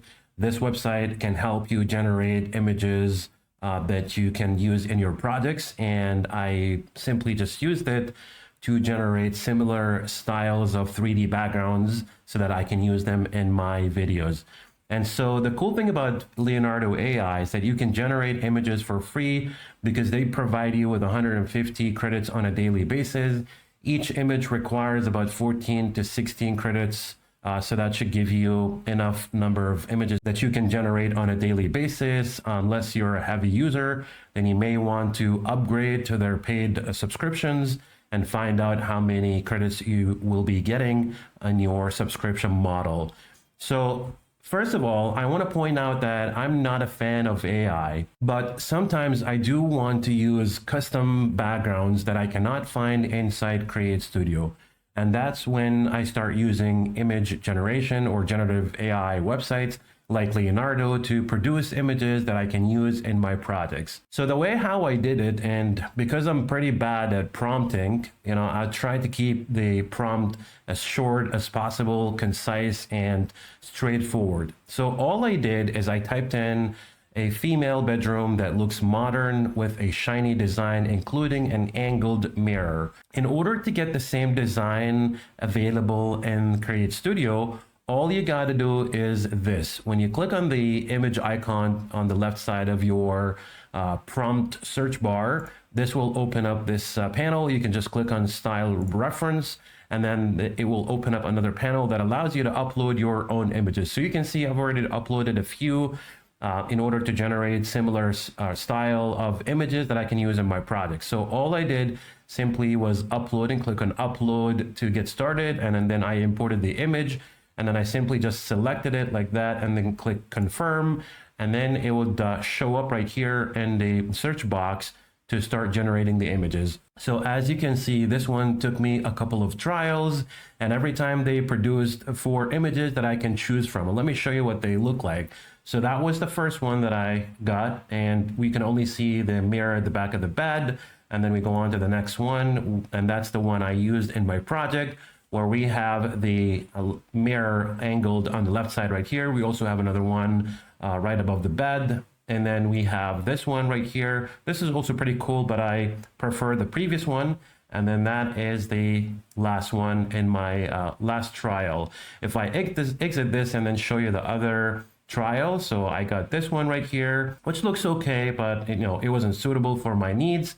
Then this is the second one right here. We have this one. This also works really well, but again, I prefer the one that I used in my project. And then I'm going to go to the next one right here. We only have the mirror above the bed. And then finally, the last one right here. This one didn't look perfect because if you look at the mirror, the bed reflection is not in the right angle. It should show the side of the bed exactly how it is in the actual background. So just know that when generating images using AI, that you're not always going to get 100% accurate results. So you may want to keep trying until you find what you're looking for. And that's exactly what I did. So like I said, it took me a couple of trials to get 8 images in total until I was happy with the one I used in my project. And then I went on using it, and I played with its saturation and all that, which I'm going to show you in a second. But I wanted to show you how I did that. Now, as far as other images in the project, I was trying to find an exterior of the beauty salon that I could not find inside CreateStudio. So if you go back to CreateStudio and type in beauty salon, you're only going to find a couple of images similar to this style, and they're interior. So you would not be able to find the exterior ones. So this one took me about 3 trials to get the one that I used, and that's the image that I used in my project, except that I made a few tweaks about the title of the beauty salon. And I may want to show you this in the upcoming tutorial, but if you're interested in learning more about creating the rest of the project, please let me know in the comments and type in beauty salon. So let me show you the rest of the images right here. You can see this one, it does look okay. It's not bad, but again, there was a problem with the business name on top. Then I'm going to show you the next one right here. Same thing, we have a few mistakes about the background as well as the name. You can see it's not perfect. So like I said, you're not always going to get 100% accurate results, because that's how it goes with image generation websites, that you have to keep trying and trying until you find a suitable image that works for you. And now let's get back to our tutorial and show you how you can create mirror reflection using 3D character creators. We're back again to the project, and now we're going to start creating our first scene and show you how you can create mirror reflection using the 3D character creators. And it's so easy, by the way. All you need is just to follow along with me. And by the way, I'm going to leave a link to the background I used in this scene in the description below. So make sure to download it and then come back to keep watching and follow along with me so you can easily achieve the same effect. So what I'm going to do is I'm going to remove this. I'm going to start from scratch. I'll go back to my media files where I have the image. I'll drag and drop it onto my canvas, and this is what the image looks like. And what I'm going to do first is I'm going to enhance the quality and the saturation of this image. How is I'm simply going to go to the effects and components tab, and then I'm going to start using a couple of effects. These are going to be the color correction and the sharpness effects. Why? Because we want to enhance the quality of those images, make them more vibrant and come with true colors. Because you can see it looks good and awesome, but we can make it better. So I'm going to drag and drop the color correction as my first step to start adjusting the brightness, the contrast, and saturation of the image. I may want to increase the brightness a little bit. So we're going to go with 3% brightness. And then as far as the contrast, we can increase that up to 5%. And then saturation also increase that to 6%. So now you can start seeing that the background is more popping. We have a more vibrant background. You can also increase the gamma as well to 3% if you like. This will, lighten the background a little bit. So now this is what the image looks like after the effect. I'm going to show you with before and after. So I'm going to turn off the effect, and now this is what it looks like before, and this is what it looks like after the effect. So you could definitely tell that this one is more vibrant and more saturated and much better than the original image without the correction. Next thing is grab the sharpness. So I'm going to drag and drop it on here. It's by default set to 10% as strength, so we'll keep that as is. We're not going to make any adjustments to it. Now it's time to create our mirror reflection. So I'm going to go to my character creators, and we can only use these guys, by the way. Why? Because we can spin them around in 360, and this gives us more control over their angle. So these are the ones that you can use in your creation if you're looking to achieve the same effect and create a mirror reflection. So I'm going to grab Linka right here, and then I'm going to choose one of the presets I already have, and I'll choose this one right here. And then my first step would be to grab Linka and make sure she's in the right position, right size as well, right in front of the mirror, right there. And then I can decide what action do I want for her. So it really doesn't matter what action do you want. It's up to you, but I'll choose talking for this one. So I'll click on the idle button on the character track to go and change the action from idle to talking right there. And then I'm gonna spin the character. So I'm gonna select the character again, click on rotate above the character. Then I'm going to rotate or spin the character to the left side so she can be facing the mirror just like that. And then when I'm happy about the size and everything, let's just take a look and make sure she's in the right angle. Yep, she's looking quite good. Now we are good to go. Next thing is to make a duplicate of your character. So we're going to select our character, and then we're going to hit the Control D to make a duplicate. You can also select your character and click on duplicate, the duplicate button above the timeline, and to make a duplicate. And now we have another character that we can use as the reflection in the mirror. So what I'm going to do is I'm going to click on rotate. And before I do this, actually, I need to do one thing that's very, very important, which is flipping the character. So as we have our character selected, we're going to go to settings and find where it says properties, open that up. And then where it says flip at the bottom, we're going to flip the character horizontally. And then we can go back and click on rotate to rotate the character in the right angle so she can be facing, the original character outside or in, right in front of the mirror. Right there. And then once you're happy, you just make sure that, you position the character in the right place like this. Might want to make her a little bit smaller, which is, normal because she's farther out from the mirror. I mean, she's pretty close, but not really that far. And then when you're done, we're about to start creating our mask and then fine tune the angle of the character a little later. So once you got that covered, all you want to do is select both characters and take them away from the timeline just for now, so we can start creating our mask that we're going to use on the mirror to create that effect and make the character look like there's a reflection on the mirror. So how are we going to do this? We're going to use the pen tool, and it's very easy to use. All you got to do is simply click on the plus sign on the top left, right next to the left panel to open up this panel, and then activate or click on the pen tool to activate it. And then we're going to start drawing our custom mask. So you may want to zoom in on your background or canvas to be able to see the mirror bigger so that you can easily create your mask. And then all we're going to do is start by adding our dots or path lines to create that mask. What's more important for this mirror is the bottom area or the bottom part of the mirror, because everything else, the mirror is pretty wide, so it really doesn't matter if we perfect it, but I'll still show you how you can get it perfect to cover the mirror. So I'm going to start by clicking on the top of the mirror right here, and then I'm going to add another dot onto the right side. Then I'm going to add another one at the bottom right there.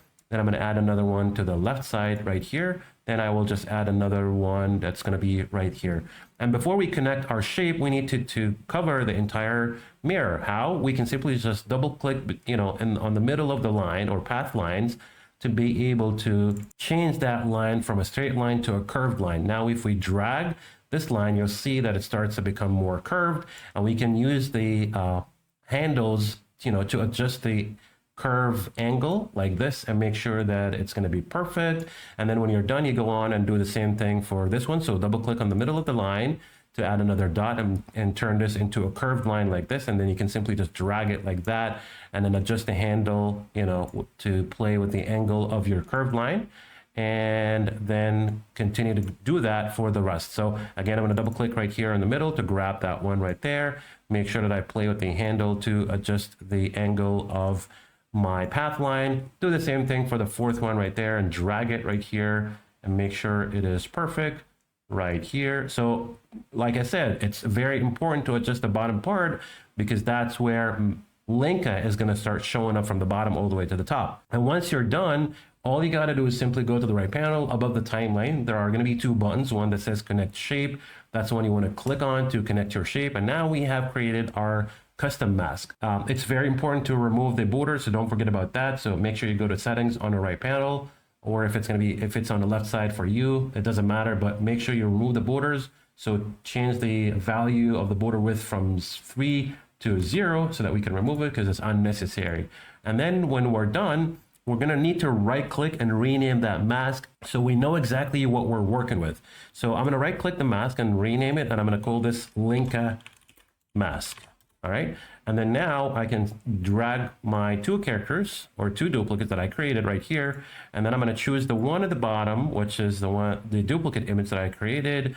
And then I'll go to settings and find where it says track matte. Then I'm going to open the drop down menu and choose Linka mask. And don't forget to change the type from Luma to alpha so you can see Linka. And now we have perfectly created a mirror reflection.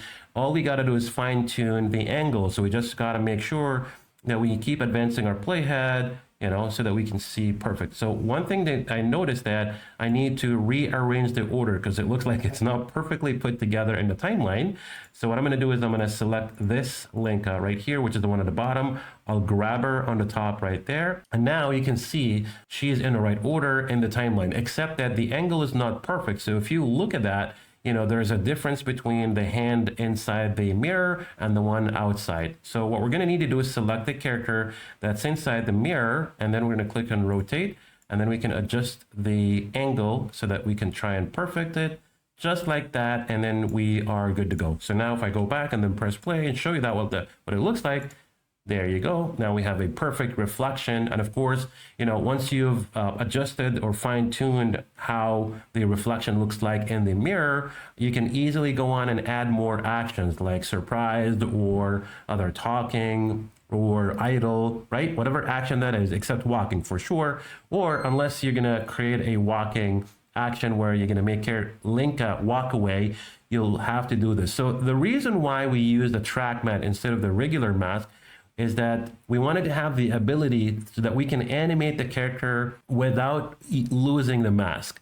So right now, let's say, for example, if I want to animate this character, or if I want to animate the one inside the mirror and make her walk away, all I'm going to do now, let's say she starts by talking, right? Then I'm going to go to the settings and where it says action 1, it's all set. I'll click on add new to add another action. Then I'm going to choose walking right here. And now once I advance my playhead forward in time, right? Let's make sure that our background and the mask is also extended all the way. And this is another important tip that I want to share with you now that we're doing this together is since you're going to use track matte, you got to make sure that your mask is also lined up with your character in the timeline so that you can still see your asset or character or even object that you're working with. All right, so now that we got this, Linka is about to start walking. So we need to make sure that she is in the right angle. So now she's going to walk to the left side, for example. So I'm going to have my playhead at the beginning of this walking action, and I'll simply click on add animation. I'll make sure we select the character right here, click on add animation, and under properties, we will choose character view. So those who don't know about character view, I have a tutorial about the walking cycle for you to master their walking action. I'll leave a link that's going to show up on the top right so you can click on it and then watch it after this video and learn how to master their walking action so you can make your characters walk seamlessly in your scenes. Now, for those who are familiar, what we're going to do is we'll use character view. So character view is a property that is responsible for spinning the characters in 360 mode. Once we select that, we're going to change the easing to linear. And now I'm going to select my second keyframe. Then I'm going to click and rotate above the character. Then I'll spin the character to the right side so she can start, facing the right angle like this. And then when she's about to walk, I mean, obviously I can't see that because she's inside the mirror, but I'll just, have my playhead in the middle of the second keyframe, and I'll select my character. Then I'm going to click on add animation again. Easing would be linear for both in and out. Properties is going to be position. And now I'm going to move my playhead forward in time just to see, where she's about to turn to the other angle like this. And I'll drag my second keyframe to where my playhead is at. Make sure this is selected. And with my keyboard, I'm going to hold the shift and then grab Linka to the left side so she can just walk away. So now if I go back and play this part for you, look at that, right? That's what makes the trackmat an advantage over the regular mask that allows you to keep the mask layer in the timeline so that you can animate your characters or assets individually and really just have fun with your creation. So if we're looking to mimic this, we can do the same exact thing for the real Linka outside or inside a room. So we can just add another action, which is going to be walking, but you already get the idea. We will do the same thing. You just create a character view animation to make the character look in the right angle, and then add position animation to make her walk away and exit the room. But that was not the case in my creation or my story anyway. I just wanted to show you how you can perfectly put together a mirror reflection inside CreateStudio 3, and I hope you found this helpful. Let's dive into the tutorial and show you how to create custom transitions, and I'm going to start from scratch. So I'm going to go ahead and delete this, and then I'm going to open up my files one more time, and you can already see that I have a couple of images that I've got from Pixabay. So feel free to use any image that you like, depending on the project that you're working with. So I'm going to start with dragging this image into the canvas like that. And then I want this to stay for 3 seconds. So I'm going to adjust its length in the timeline and make it for 3 seconds like this. I'm going to hit Control Delete just to delete the excess tracks on my timeline. And then what I want to do is I want to add a scale animation for my image. So I'm going to click on this button to move 1 frame forward. And then I have 2 ways of adding custom animation in that would be scale. One is to click on the letter S on your keyboard when you have the image selected, and that will open up properties. Basically just make your selection for scale. And then for the easing, I'll choose linear for both in and out. The other way is when you have your image selected, you can click on the add animation button right here on the timeline, and this will open up the properties. That way you can choose the animation that you'd like to apply, and then you choose the easing and you're done, right? So now that I have created or chosen my scale animation, I'm just going to select so selecting my first keyframe, basically I'm not going to make any changes to my image. I'll just simply click on the second keyframe, and I'm going to go under settings and then increase the scale, make my image zoom in like this, right? And then next up is I'm going to drag the second keyframe. So I'm going to hold left click with my mouse, drag it all the way to the end of the image, right, at 3 seconds. So when I go back and then play this, this is how it's going to look like. This is how it's going to scale up. Now, what I want to do next is select this image, right click it, and then group it. And that would simply be my scene number 1. So I'm going to right click it again, rename, and then call this scene 1. Now, my scene number 2 will start at 2 seconds, right? So I'm going to move my playhead backward in time at 2 seconds. And then I'm going to go open up my media files one more time. And I'm going to drag the other image that I downloaded, this one. So drag and drop it into my canvas like that. And I want you to pay attention from this moment on until the end of the tutorial, because it's, it may get a little bit tricky, but once you understand it, it's going to be very, very easy and simple to create, right?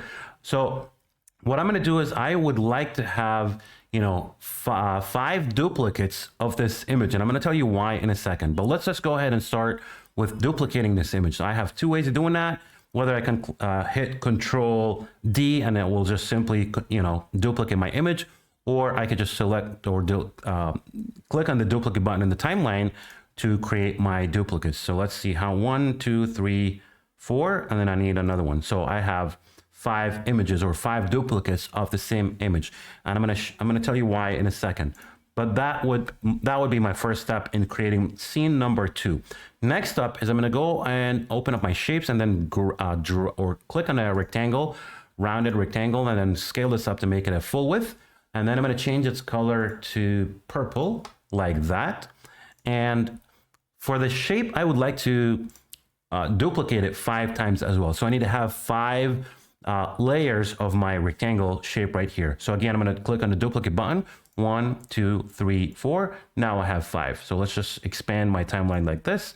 And then I'm going to select all 5 layers of my rectangle, right click, and then group this one.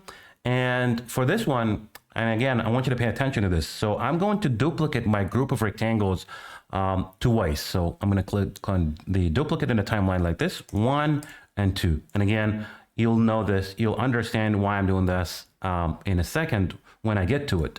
So let's just worry about the first thing I want to do. So I'm going to go ahead and ungroup this one again. So I have my rectangles, and next up is I'm going to go ahead and rename each one. So I'll select the first rectangle, rename it, and then call this number 1, rename this one number 2, that would be number 3, and this one will be number 4, and last one would be number 5. Cool. Next up is, let me just go ahead and resize my timeline like this. And then I'm going to open up my grid menu and then turn this on. I'm going to turn on the snap to grid menu on. That way I can resize my rectangles or my shapes better because I have a grid that just helps me with that. And let's go ahead and start with layer number 1. So I'm going to resize this one and make it this size like this. And then I'm going to do the same for all of them. So I'll just resize this one as well from both left and right. Make sure that they're all even in size. So we now have 3. Oops. Let's just undo this and make sure it gets back. Okay, so let's go ahead and resize it like this. Number 4. Like that. And then last one is going to be right here. Cool. All right.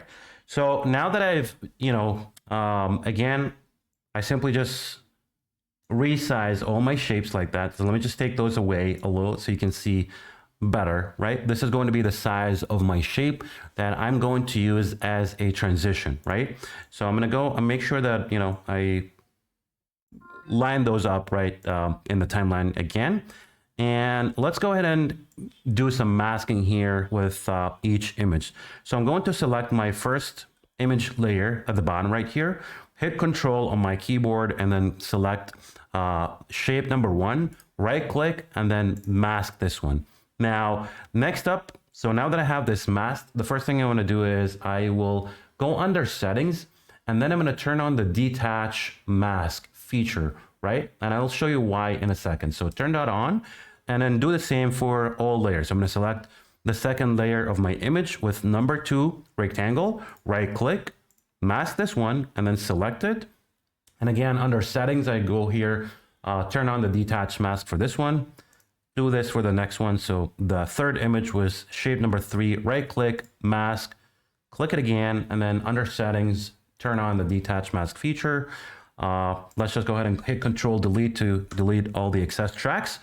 And we're working with image number 4. So select it and select my rectangle number 4, right click, mask, and then I'm gonna select it again, actually this one, and then turn on the detach mask feature.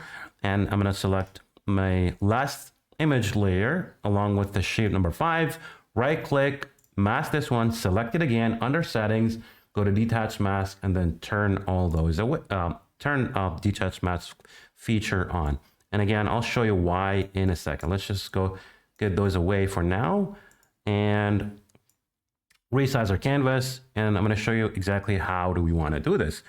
So first thing is first, we're going to select our first layer of our image right here.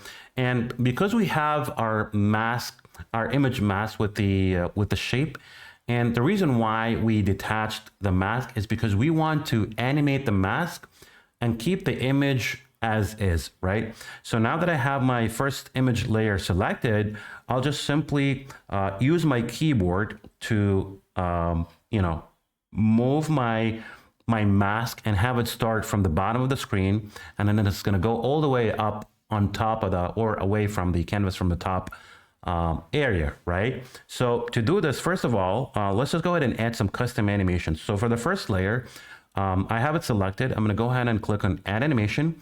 And then I'm going to go to Properties and select Position. Now for the easing, I'll just keep it smooth as is for both in and out. And then I'm going to hover over between both keyframes to drag them just a little to the right so I can click on the first keyframe. So now I'm going to click on the first keyframe. Make sure it's turned in blue. That way, it's selected. And you can see already it's selected in my canvas. So again, I'm going to use my keyboard and I'm going to hold shift with the bottom arrow key. And then I'm going to move my mask again all the way down and line it up with my canvas. So let me just scale this down and show you again. So you can see here it's scaled down. It's positioned underneath the canvas and it's lined up with my canvas from the bottom. Let's click on the letter F to center it back again. And next up is I'm going to click on the second keyframe, and you can see it's gone back to where it was. But this is not what I wanted. Actually, this is what I wanted, right? Is I wanted to make sure that it comes into the screen like this. So we'll go back in time, moving our playhead backward in time. You can see it's already moving, or it's animating. So I'm going to go back to the first keyframe, and then I'm going to click on the frame forward button right here to move 3 frames forward. So I'm going to click 3 times, 1, 2, 3. So we're basically going to add another custom animation for the second layer 3 frames after the first one, right? So we have it selected. Now I'm going to go ahead and click on Add Animation. Again, we'll go to Properties, select Position. Easing will be as is, smooth for the in and out. And then I'm going to select my first keyframe, and I'll use my keyboard again. So hit Shift and then the bottom arrow key, and then drag this all the way to the bottom and make sure it's lined up with my canvas from the bottom. So when I click on the second keyframe, it just goes back like this. Now, when I play this, you can see that one is coming after the other, and there's 3 frames in time difference right here. So let's go back to the first keyframe of my second layer, and then I'm going to start working with the third layer of my image. So I'm going to click on Add Animation for this one, and then I'm going to go to Properties, select Position. Easing will be as is. Again, I forgot to move 3 frames forward. So 1, 2, 3, and then I'm gonna hover over between both keyframes to drag those forward in time. Click on the first keyframe of my third image, and again with my keyboard, hold Shift and the bottom arrow key to drag this, or move it all the way to the bottom. Make sure it's lined up with this one. Next up, I'm going to start working with the fourth image. So again, I'm going to move 3 frames forward, 1, 2, 3, and then I'm going to select or click on Add Animation. Properties will be Position, Easing will be as is. Select my first keyframe, and with my keyboard, hold Shift and the bottom arrow key to move my shape all the way down. Make sure it's lined up with my canvas from the bottom again. And last one, so we'll do this. So 1, 2, 3, and then we'll select the last one. Click Add Animation, right? And then I'm going to click on Position. Easing will be as is, as we said. So clicking on the first keyframe, and then I'm going to drag all the way down to the bottom underneath the canvas frame. So when I go back and then start playing this, this is how it's going to look like, right? You can see how beautiful this is becoming. Let's actually go back and turn off the Snap to Grid menu. We don't need that anymore. So here we go. This is how it's going to look like when it's being animated, right? So next up is we need to go ahead and create our transition. And the transition will be exactly, just like the shapes. And, let's just go ahead and group this up first of all. Group all those image layers like this. So select all layers, and I'm going to group them up like that. And then I'm going to grab both groups that I have had created previously. And let's go ahead and ungroup this one. Now there's an easier way, of course, when you do this, that after you resize your shape, or actually before you resize your shape, you can create, 3 groups with 5 layers of your shapes for each one. And then you can duplicate it 3 times. And then that way you're going to save yourself a whole lot of time. But for me, I just forgot the step. So I have to do this, on each group. So I'm going to ungroup. So let's just make this group go away for now. And I'm going to ungroup this one right here. And actually I can do this when I resize this one. So let's just go ahead and turn on the grid menu back again, snap to grid. We'll select the first one and resize it to like this. Click on the second one, and then we're going to resize it like that. Like this. I'm going to work with the third one. So it's going to be right here, and here we go. Fourth one. And that will be right here. And the last one will be right there. Cool. All right, let's actually delete the other group, because I can simply just, group all those up like this, and then make a duplicate of this one now that I have resized it to save some time, right? So now let's go ahead and animate those ones. So first thing is first, we will need to use the first group. So this one will be the mask. So I'm going to rename it, right click, rename it, and then call it mask images like this. And that will be transition 1.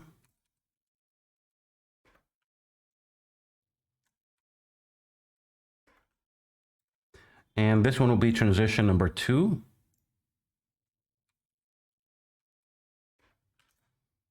Right? And this one, so I'm going to, first of all, I'm going to, so I have it selected, and then I need to change the opacity of the colors. And before I do this, and instead of just, changing the opacity of the colors on each one individually, what I can do is when I have the group selected, I can click on the gear icon right here that is just right next to the open group button. When I click on that, I can just link all those images together like this. And that way, when I have my group selected, and then I go to, not properties, actually settings, and then on the color, and let's just change the opacity, decrease the opacity a little. You might not be able to see this, but here, you can see this right now. So it's basically adjusting the opacity for all the images like that. See that? When I adjust the opacity, it just adjusts the opacity for all the layers together like this. And then next one, we'll keep it at 100% opacity, but we want to change the time and difference in our animation, right? So we're gonna go into the first one. Right?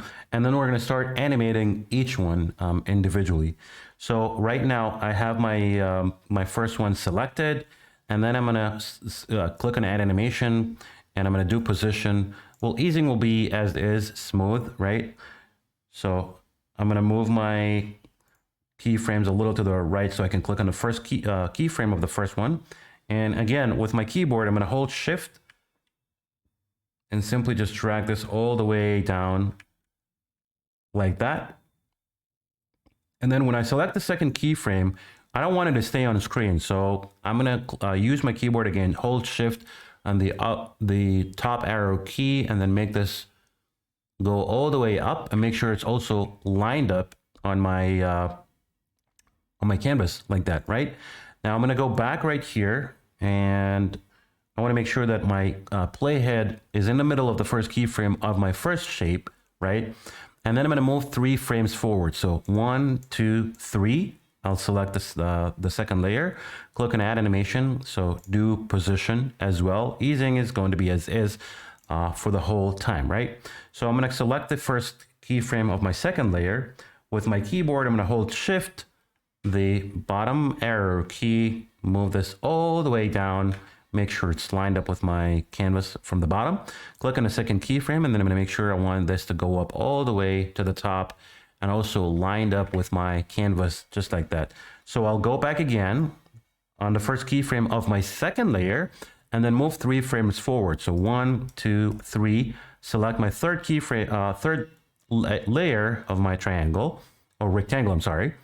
And then click on add animation, position, click on the first keyframe, and then I'm gonna, oops. Okay, so this one needs to go down also all the way to the bottom like this, and it's lined up with my canvas. Click on the second keyframe, and this will go all the way up like that, right? Go back again, right? On the first keyframe of my third layer, and then move 3 frames forward. So 1, 2, 3, click on the fourth one, and then click on position animation, right? Easing will be as is. So I'm going to select the first keyframe, and I'm just going to make sure that I move this all the way to the bottom like this. Click on the second keyframe of my fourth shape and make it go all the way to the top, lined up with my canvas, just like that. Again, we're going to do this for the last one. So click the last one. 1, 2, 3, and then we click on add animation, position, select the first keyframe, make sure it's turned to blue, right? And then I'm going to make it go all the way to the bottom like this. Click on the second keyframe, and then I'm going to move this all the way to the top like that. So when I go back and then play the whole thing for you, now this is how it's going to look like, right? You can see that in slow motion right here, and that's exactly what I wanted. So that would be my first group. So let's go back to the main timeline right here and then start working with transition number 2. So let's just go ahead and turn the grid, the snap to grid menu off. Open up the second group or transition number 2, and then we'll do the same for each one. So I'm going to select my first rounded rectangle and click on add animation, do position, we'll easing as is, right? I'm going to select my first keyframe using my keyboard again, holding my shift key in the bottom arrow, move this all the way to the bottom just like this, selecting my second keyframe, and then I'm going to make sure that this one goes all the way to the top like that. Cool. Now I'll do the same, for this one. So I'm going to select the second layer, 1, 2, 3, add animation, position, easing will be as is. So I'm going to select my first keyframe. Oops. Okay, this one will go all the way down like that. And then on the second keyframe, I'm going to move it all the way to the top like this. Go back to the first keyframe of my second layer, select the third one, 1, 2, 3 forward in time, and then click on add animation position, click on my first keyframe, and again, I'm going to move this all the way to the bottom, make sure it's lined up with my, my canvas like this. Click on the second keyframe for the third layer and move it all the way to the top on my canvas and make sure it's lined up like that. Go back and, backward in time. Again, 1, 2, 3 frames forward in time. Click on the fourth layer and then click on add animation, position, first keyframe, and I'm going to position this at the bottom of my canvas like that. Second keyframe and move it all the way. So it's the same process for each layer, right? Until we're all done. So go back right here. 1, 2, 3, last one, finally. So click on add animation, position, and select the first keyframe. And then we're going to make this go to the bottom of the canvas like this. Select the second keyframe, and then move this all the way to the top like this. Make sure it's lined up. So now when I go back and then play this, this is how it's going to look like, right? See that? Beautiful. Right. Next up is we're going to go back to the main timeline. And so we need to adjust the links, right? Because we don't need all this time for the transition. Transitions usually don't need that much time. They can be, 2 seconds, 3 seconds at most, 4 seconds if they're a little bit more complicated. So let's just adjust, both groups from here. Select both, and then I'm going to adjust the timing like that from here. I just want to zoom in a little.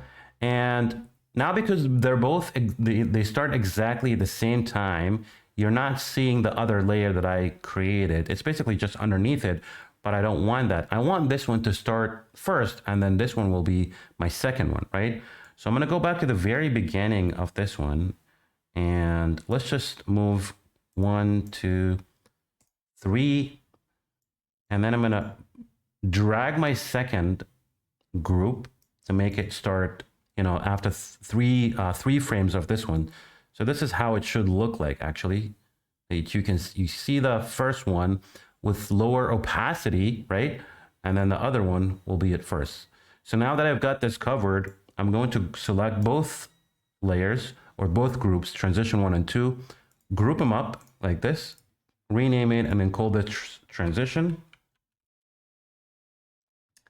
And let's go ahead and make sure that, so this one is going to start at 2 seconds, right? And that one, I may just want to delay it just a little like that. And let's see what that looks like actually. So let's play this in action and show you what that looks like. First, if we need to make any adjustments, let's have a look.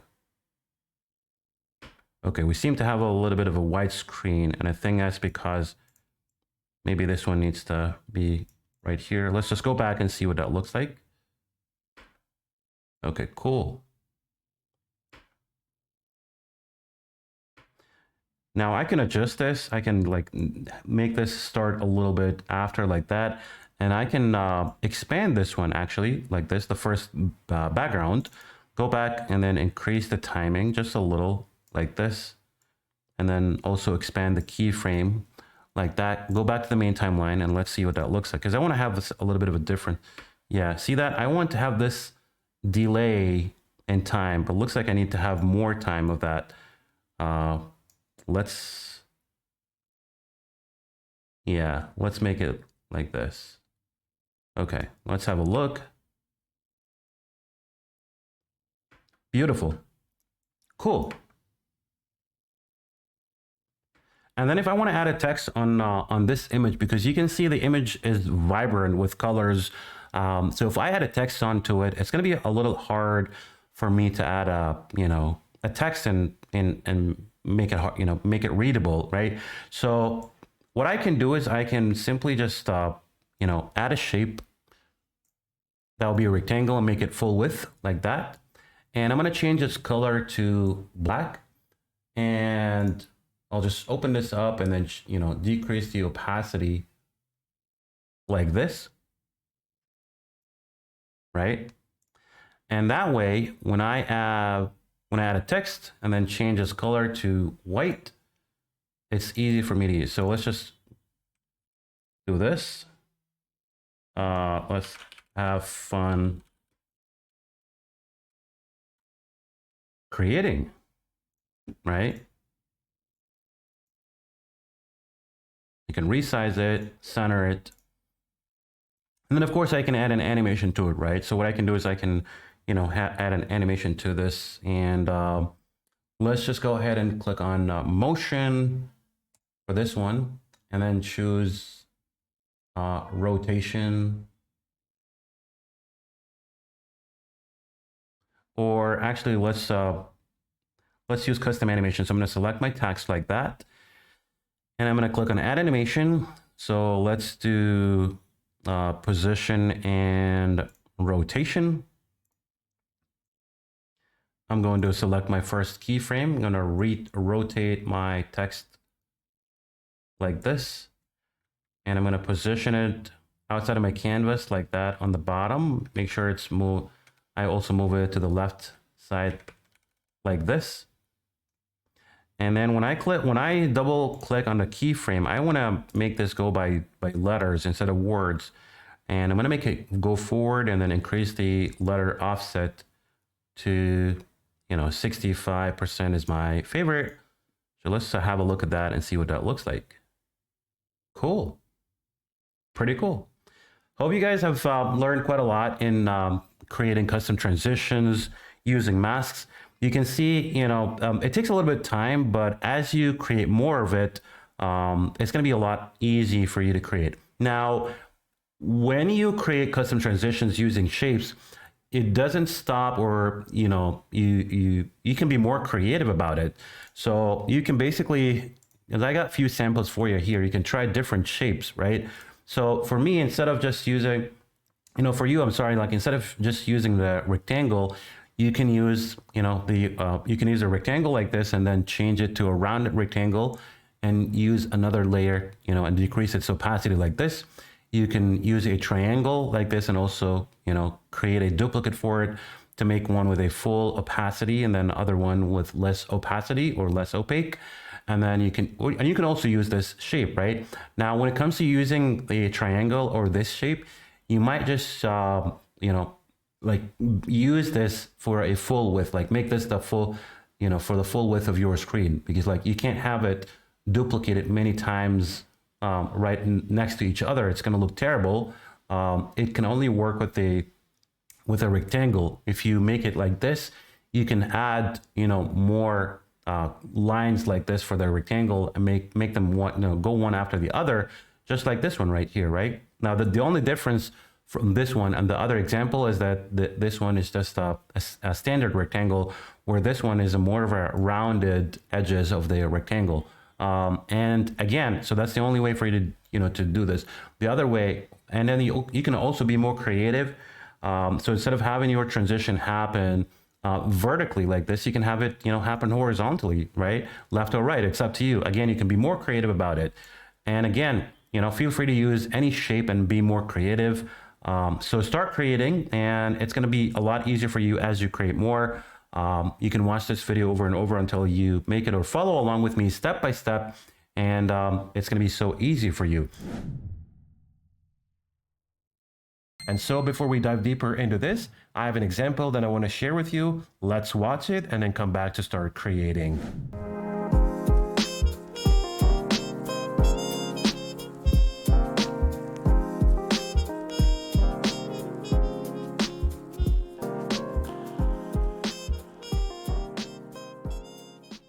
I hope you've enjoyed watching the example. Now let's dive into it and start creating from scratch and show you how you can easily use the pen tool and other shapes to create custom masks and animate them like a pro. So without further ado, let's dive right into it. So I'm going to take this off from the timeline, and then I'll go to my studio, open up the backgrounds, and I'll open up the drop down menu. Then I'm going to choose 3D, and in the search bar, I'm going to type in beach hot so I can get the image that I'm looking for. We will have two. This is the one that I'm going to use, and you probably noticed that I have created a lot of animations off of this static background. So like I said, this is a total static background. There's no way I can animate it or bring it to life other than, using the great features available inside CreateStudio 3 to enable you to bring this whole thing to life and engage with your audience. So I've animated most of the trees available in this background. To animate this one, I animated that one, and then that one as well. And then I created a custom mask to animate those bushes on the left side and their shadows, as well as the two images of the sea right here and right here. So I'm not going to go ahead and create all of those masks because this will take a long time, but I'm going to show you a couple of examples in terms of how you can use the pen tool to create custom mask and animate one of the trees. And I'll show you the same thing with the sea image right there. And then you can go on your own and create other masks for the rest of the image to bring the whole thing to life. So once we have our image ready, we are going to start by using the pen tool. And so we can activate the pen tool either by clicking on the plus sign that's going to show up on the top left, and it's right next to the left panel. We can click on that and then we can activate the pen tool, or we see that there's a shortcut If you're on Windows, then it's going to be Shift P that will activate the pen tool. Once you got it there, this is what you want to do. And the pen tool is so easy to use. So again, I'm not going to go ahead and explain how to use it. You can definitely go ahead and watch my previous tutorial about it and then come back to start using this one. So all I'm going to do is I'm going to create a custom mask using the pen tool, and I'm simply just going to draw a mask around the tree leaves right here. And for this one, because the leaves are not the same size, so we're just going to go random with all of these shapes once we create them. And we want to make sure that we create some spikes, you know, just like how the image of the leaves look like, just like this, and try to follow along the edges of your image. You don't have to be perfect, by the way. You just gotta create some random spikes and go around the edges of the tree leaves in order for you to create your mask, because like I said, this doesn't have to be perfect so that it looks natural when you create your animation, and have fun with this to engage with your audience and captivate your viewers. So all I'm doing right now is I'm basically just drawing my custom path using the pen tool around the edges of the tree leaves right here. And then once I'm done, then I'm going to connect the shape like this, but let's just continue to draw around the tree right here to make sure that we have everything covered right there. And then we can go on there for that one and continue to draw our mask. I'm not going to take care of the leaves on the left side. It's not really important, but we will just go in there. And then once you're done completing your path, this is what you want to do. You're going to have to look on the right panel and then click on connect shape to be able to connect your shape. And this will be the end result. Now, once you've connected your path lines, what you want to do is go to your settings, and don't forget about changing the border width from 3 pixels to 0, because we don't want to have any borders from the image. And then when done, this is what we're going to do. We're going to make a duplicate of our background like that. And then we're going to select the custom path that we created along with our duplicate image, right click, and then we want to mask these guys. Now we have an image of just the leaves of that tree so we can create our animation. Next, I'm going to rename this one. So I'm going to call it left tree right here. And then now it's time for me to start creating my animation. So to do that, I'm going to use the wave effect, and you can find that by going onto the left panel, click on the effects and components tab, and then scroll to the bottom. You're going to see an amazing feature that is called wave. If you haven't discovered it yet, well, now is the time for you to take a look at it and see how you can properly use it to create waves and bring your scene to life. Next, we're going to drag the wave effect onto our duplicated image that we created right here. And then now we can start see something happening on our canvas. So what we want to do is we want to go to the right panel where we have our presets. We can simply click on start so we can see what the preview looks like. And while the preview is playing, you can make adjustments as far as your settings. So we're going to adjust the width all the way to 100. And then we're going to decrease the height to about 1 or 2. Let's try 2 like that. And as far as the speed, we're going to decrease that from 20 to 6 like this. And now we can see that the tree leaves are more wavy, and it's much incredible than what it was before. Just like, you know, using the static image, it's just a static. It's so boring to your audience, but it's much, much better when you bring your elements or objects to life using those effects and engage with your audience. So once you've done that, now is the time to start showing you how to create another custom path to animate the water of the sea right here. And then I'm going to show you on the other one as well at the bottom right there. So you can use, because this one we will use just a simple rectangle shape. And for that one, we're going to need to create custom path using the pen tool. So I'm going to click on the plus sign one more time to activate the pen tool. And then from there, I can simply just start by creating my mask. I'm going to start, you know, with the easiest stuff. So I'm going to go from the top of the sea right there to create a straight line from here. And then I'm simply going to go around the tree or the bushes, leaves, so I can create my custom path right here to go around the edges. And again, it doesn't have to be perfect, but you just need to try as much as you can.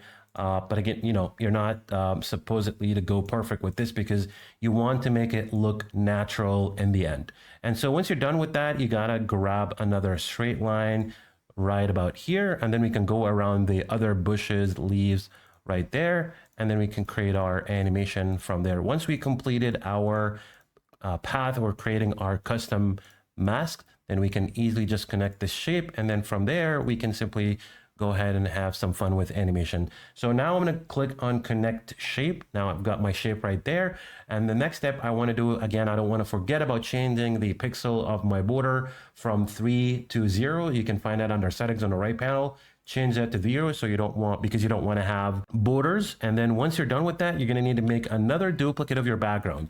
So we're going to make another duplicate, and we're going to select it along with our new path that we created, right click, and then we're going to click mask image with path. Now we have another image of the water or the sea right there that we can create animation. We can rename it as well, so we can just rename this one and call this sea image 1, for example, because we're going to have another one that's going to be on the bottom right.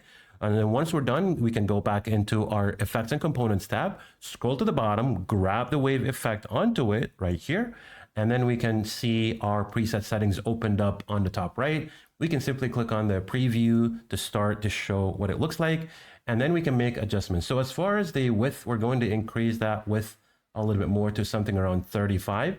We're going to decrease the speed from 20 to 4% like this. And now it looks just stunning. You have animated our sea, and it just looks amazing that way. See, this is the beauty of using custom masks and bringing your scenes to life. And now once you're done, now we want to create our animation for the sea that shows at the bottom right. And so to do this, we're going to need to create a rectangle shape, or grab a rectangle by hitting the shift key and the letter R to grab a rectangle.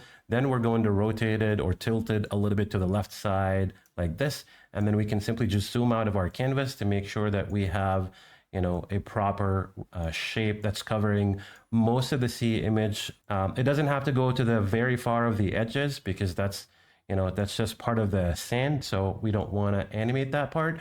But once you're done, you're going to go back again into your timeline and make another duplicate of your background.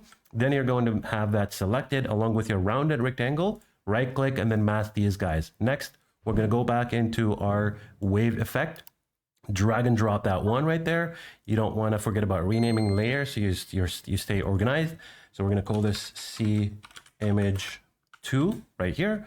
And then now we can go back into our effects tab, click on wave to activate the preset settings. And once we click on start, this is how it's going to look like. So we're going to make adjustments to the width. So we're going to increase the width to about 45. We're going to decrease the speed to about 4%, just like this. And then we're good to go. As far as direction and height, it just looks fine. But now you can, take a look at it. Let's have a play and show you what that looks like. You can see how stunning that is. And from there, you can use, like I said, the pen tool to create stunning animations and take your animation to the next level by creating custom masks that you don't have to be stuck with the existing masks available inside the software. Just like I showed you in the beginning of this tutorial, using the standard shapes, rectangle, circle, square, and so on. But you can use or leverage the power of the pen tool to create custom masks. And the last thing that I want to show you in this tutorial is creating or grabbing the surfer guy to enjoy the weather and how cool this summer is. So we're going to go into our studio again, back to the main menu, click on the characters, and then we would click on the open down drop down menu, 3D, and using the search bar, we're going to type in surfer right here, and we're going to grab this guy over there. And so the action that we're going to choose is going to be sunbathing. So we're going to choose that from the list, sunbathing right here, and he should be sitting the whole time. So what we can do is we can extend this guy all the way, make sure he is lined up with all the layers in the timeline. Then I'm going to flip him by clicking on the flip icon that shows above the character right here. So I can flip him that way, and then I can resize him right here, right there, just to be sure he's in the right proportionate, just like that. And then I'm gonna have to give this guy a little more depth because we can see that we have some shadows available in this background. So we can add some depth to this guy. So all I'm gonna do is I'm going to make a duplicate of my character right here. And then I'm going to grab a circle by hitting the shift and the letter R. Then I'm gonna resize the circle to create a custom mask for this guy right here. And then I'm going to rotate this a little bit like that. Then all we need is to cover his legs right here. And then once we're done, we just need to select our character along with the rectangle, right click, and then we want to mask these guys. So we're going to mask this one right here. And then now we can select the character on the top right here. And then we will go to settings, find where it says shadows, open that up. And then we are going to create some shadows. So we're going to add some distance right here. And you can see we have about 4 pixels. I'm going to blur it as well, just like that. So I'm going to make it even. So we have 4 pixels blurred as well. I'm going to need to change the direction of that as well to make it about 243, just like that. Or actually, let's make it 233, just like this. And then now we have some depth. The reason I masked the character just from the bottom legs is because I'm going to have some beach towel that we can add underneath this guy, so he's not sitting or relaxing on the sand. So we can simply just go back into our media folder, open up the Victizi integration, click on the PNG tab, and then from there we can use the search bar and then type in beach towel like this. And then we can see a few. We can just bring this one that's going to show up on the top right. It's the first one that I'm going to use. And then I'm going to grab the characters in the timeline one track above. So I have an empty track underneath the character. Then now my image has been imported. I can go back into my media folder, grab this guy and drag it underneath the characters right here. And then I can make adjustments. So I'm going to resize it and just make sure it goes underneath this guy right here, like that. And it shouldn't be that big. It just shouldn't, needs to be really small to something like this. And it just goes onto the edges of the shadow of his legs right here. And then he should be good to go, just like that. So yeah, this is how you can bring your image to life. And then once you press play, this is how it's going to look like. And you can see, the difference between the static image and the fully animated scene that we just created. So I've been thinking about making Tom shave his beard. It sounds crazy, right? Well, it's because it's not one of his actions. And for those who don't know me, A, I'm very passionate about CreateStudio 3. B, I always try to push it to its limits. And before we dive deeper into this, I've got an example that I want to share with you. The example has 2 versions. Version 1, where I used Tom as a video character in his idle action to keep him standing the whole time. And the other version was a simple snapshot of him. So I'll let you decide for yourself which version works out better for you. And then we can come back to start creating.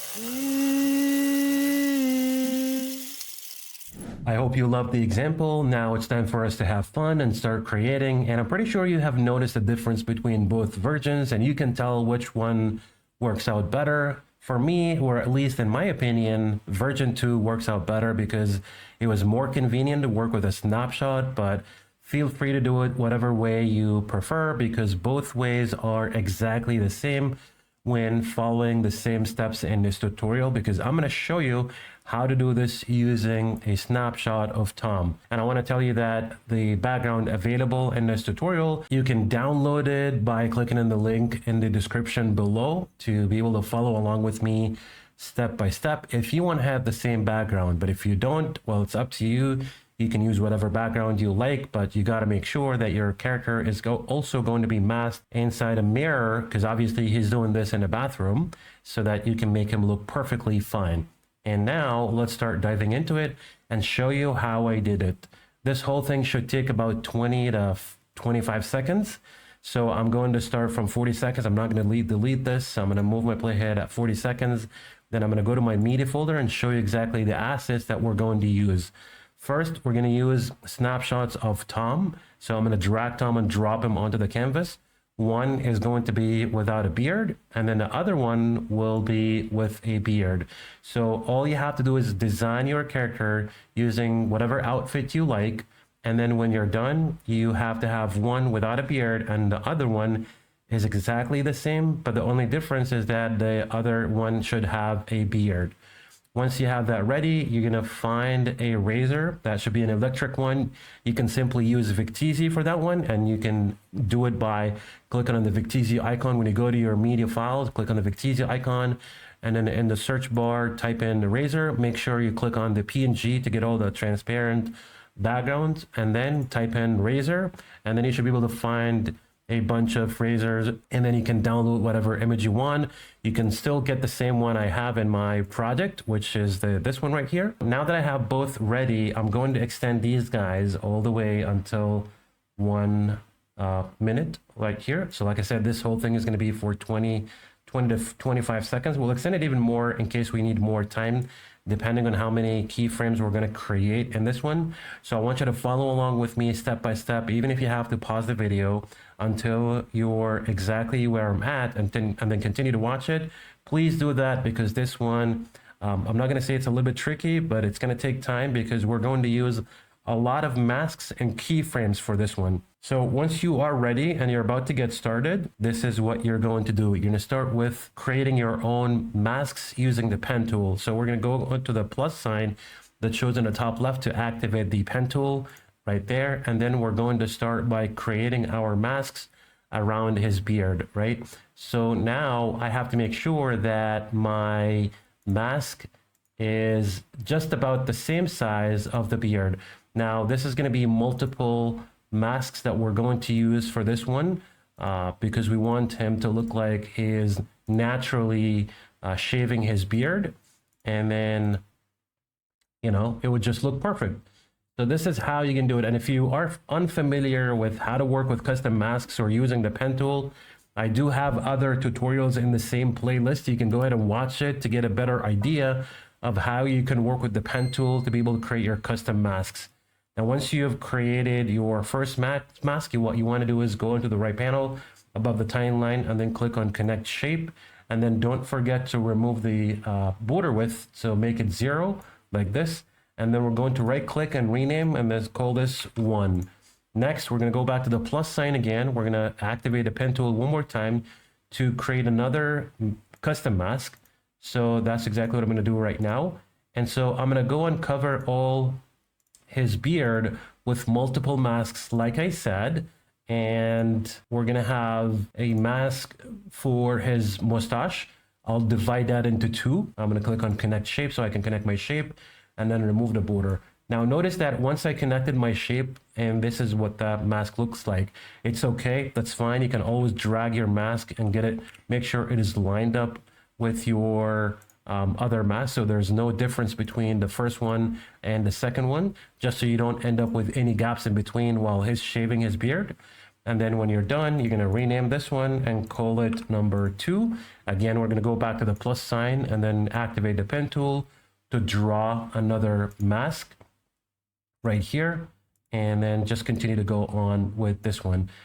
So not to bore you with the details of creating this mask, I'm going to fast forward the process, and I'll come back to you when I have created all masks.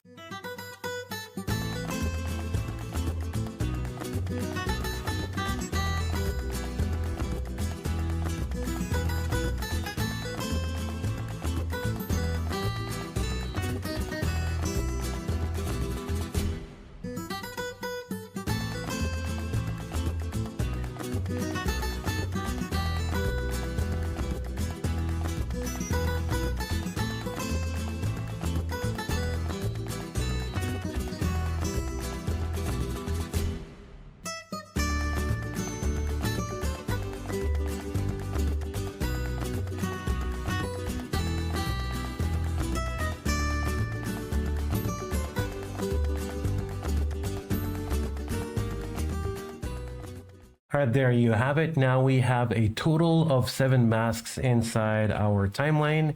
So you can see we have all of those masks that are ready to be masked. And so what we're going to need to do is we'll keep those as is. And then we will duplicate the one with the beard, which is the one on top. So I'm going to make a duplicate. 1 by hitting the control and the letter D. 2, 3, 4, 5, 6, and 7.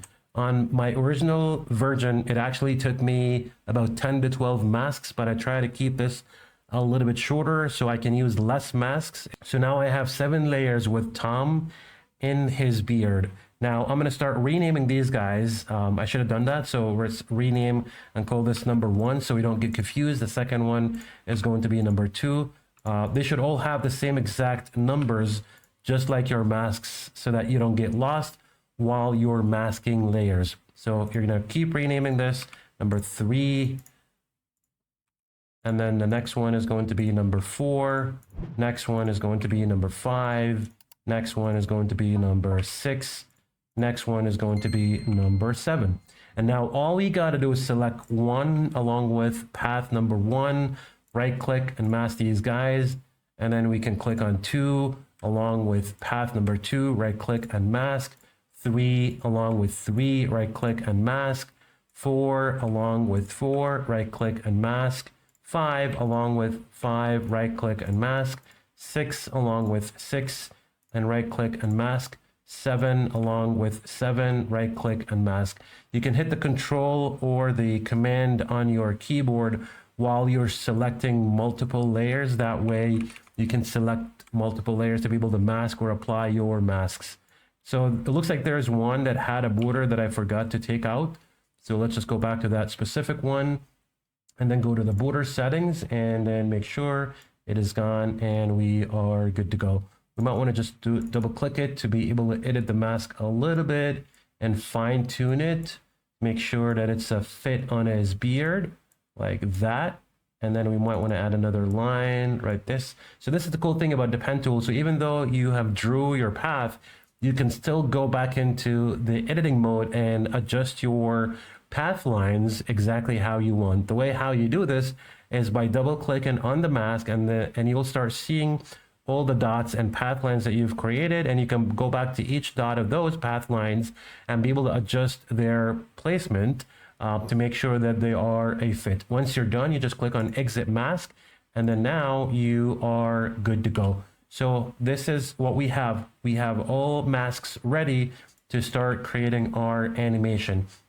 And so what we're going to do next is we're going to go back into our media file, and then I'm going to show you another snapshot that I took of Tom, and I simply just had him spin around the other way to see his back in one of his actions so that I can see his arm like this, and then I can create a mask around the arm so make it look like it's holding the razor. And so you can easily do this by choosing any of the actions available and then move your playhead forward and backward in time to be able to see, you know, the best shot of the arm and his hand palms, you know, while he's about to hold the razor. And then when you're happy, you just take a snapshot and then follow along with me to be able to take a custom mask around his arm. So I'm going to go back to the plus sign and simply click on the pen tool to be able to create my mask around the arm like this. It doesn't have to be perfect. We just need a shape that's going to go around the arm, only that part that we need. And then when we're done, we click on connect shape to be able to connect our shape. And then we can remove the borders like this.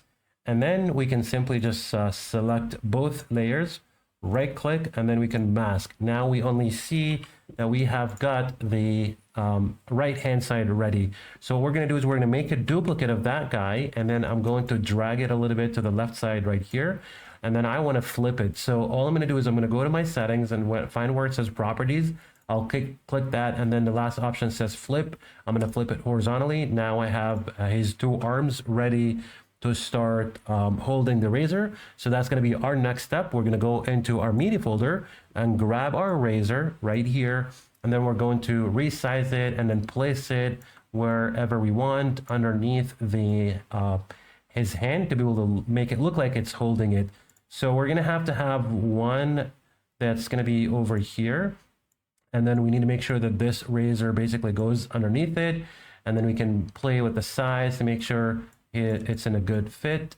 So we're going to go back and select it and then resize it, make it a little bit smaller like this. And then we could just position it however we want. When we're happy with that, we can simply make a duplicate of the razor and then drag it underneath the second arm, which is the one on the left one right here. And then we just gotta grab it. So we're gonna grab this guy by holding the shift key, and we can simply just drag it that way like this. And it should just go right here. And then we need to flip this guy. So we're gonna go to settings, find where it says properties, click that, and then flip it horizontally. And then it should look okay. Now it's time to group things around. So we're gonna group the first one, but first of all, you gotta make sure that everything is lined up. So we're gonna select all layers or four images of the hands and the razor images and extend these guys all the way until the end. So they're perfectly lined up with every layer in the timeline. And then we can simply just group each two. So we're gonna group these guys together. And then I'm going to group the other two right here. And I need to make sure that I have everything renamed so I know exactly what I'm working with. Once I have this grouped up, I'm gonna right click and then rename and call this left hand or left arm, like this. And then the other one is going to be right hand. There you go. And then now once we're ready, this is the time where we start creating our animation using keyframes. So I'm going to select both arms. I just need, oops. Okay, I just need both arms. I'm going to select them in the timeline right here. And then I'm going to grab them right there. I'm going to position them underneath his chest by just a few pixels like this. So it should look like something like that. And then we can start creating our animation. So we're going to start by the left hand, right? Make our movements, and then we can start animating each mask layer that we created. So now that we have this, we can start, a few seconds after, for example, and then we can make sure that we have the left hand selected, and we're going to use position animation. So you can either go and click on add animation above the timeline to add position. Easing is always going to be as is. Do not change it. Now you have your two keyframes. You're going to select your second keyframe, and then you're going to drag this one on the left side of his beard like this. So it's going to be something like that. Again, you might want to adjust its size. It's totally up to you, but just for the sake of the tutorial, I don't want to take much time in creating this, or trying to make it perfectly as I could, but you can always perfect this however you like while you're following along. So take your time on that. When you're done with your second keyframe and dragging the hand along with the razor on his face, you want to create another animation. So you're going to go to add animation, choose position again, and now you're going to select your second keyframe and simply make this one go away like this. And then now it's time to go back to the first keyframe of our second animation where the hand was on his face. And at this point, we got to make sure that it's pretty much on the center of that first keyframe on the second animation or second position animation. Then we're going to click on image number 1, and then we're going to use position. So like I said, you can either click on add animation above the timeline, or you can use a shortcut, which is the letter P for Papa on the keyboard to create a position animation. Easing is as is. Now I'm going to select my second keyframe, and I'll simply just drag this one and make it go underneath the razor image right there. And then I'm going to go back to where my left hand is. And then I'm going to click on the letter P to add another position animation. I'll select my second keyframe, and this time I'm going to go make it go up a little right here. And then I can go and create another position animation. So pressing the letter P again to create another position animation, click the second keyframe, and then take the hand away like that. And then now we can go back to the first keyframe of our third animation. And then we're going to select layer or mask number 2. And then we're going to create a position animation. So we're going to click on the letter P on a keyboard, click the second keyframe, and then we drag this guy and make it go underneath the razor image like that. Now we're going to go back again to the left hand. So we're going to create another position animation. So letter P, click the second keyframe, drag your razor onto this part of his face on his chain like this. And then we're going to create another position animation to make it go away. So we're going to select second keyframe, make it go away again like this. And then we're going to go back to the first keyframe of that new position animation. We're going to go with the layer or mask number 3, create a position animation by hitting the letter P, select the second keyframe, and then we can drag, so making sure that we're selecting the right one. All right, let's see. Looks like I messed up something in here. So I'm going to go to borders. All right, we're going to go to borders. Okay, there you go. I'm not sure why did that happen, but yeah. So we're going to go back to the first keyframe of the latest animation that we created, and then we're going to go to layer or mask number 3, and we're going to add a position animation. Simply click the second keyframe, and you can use your keyboard if if something wrong goes with clicking or selecting mask layers. So you're gonna make sure you have your second keyframe selected, and then you're gonna hold the shift key along with the bottom arrow key to drag this a little bit to the bottom, and then you can safely just drag it with your mouse, make it go underneath a razor image. And so I'm going to start using the right hand at this point. So now where my playhead is at, so let's say a few seconds after, we can simply just select the left hand, or I'm sorry, the right hand, and then we're going to click on position animation to add a position. We're going to select the second keyframe and make this one go up like this right here. Another position animation right there to make it go away again like that. And then we're going to go back to the first keyframe of our latest animation, and then it's mask number 4 that we want to create. So we want to make sure that our keyframes are exactly lined up with our keyframes exactly on the hand images along with the razor images. And now we're going to select our second keyframe and then make this go away underneath the razor right here. Then we're going to go back to the right hand, and then we are going to create another position animation. So you can see lots of keyframes are required, but that's totally okay as long as you're doing something for fun and you're really enjoying this part. And it's just amazing, right? You're creating this illusion to make Tom look like he's actually shaving his beard, although it's not one of his actions. It's just fascinating. So now that we got discovered, now we're going to select our second keyframe, and then we're going to go back to the last part of his beard right here, like this. And then we're going to click on letter P to add another position animation, select the second keyframe, and then make it go away like this right here. And then we're going to go back to the first keyframe of that latest animation, and then it's going to be mask number 5. So mask number 5 is right here. We're going to click on P to add another animation. By the way, for the beard, I created 5 masks and 2 masks for the mustache. So I divided the mustache into 2 images or 2 masks, and the beard I used 5 masks. So you can easily do this by creating custom masks using the pen tool, just like I showed you in the first example. But if you want to learn more about custom masks, go to my playlist for the masking feature inside CreateStudio 3 and learn how to use the pen tool creating custom masks.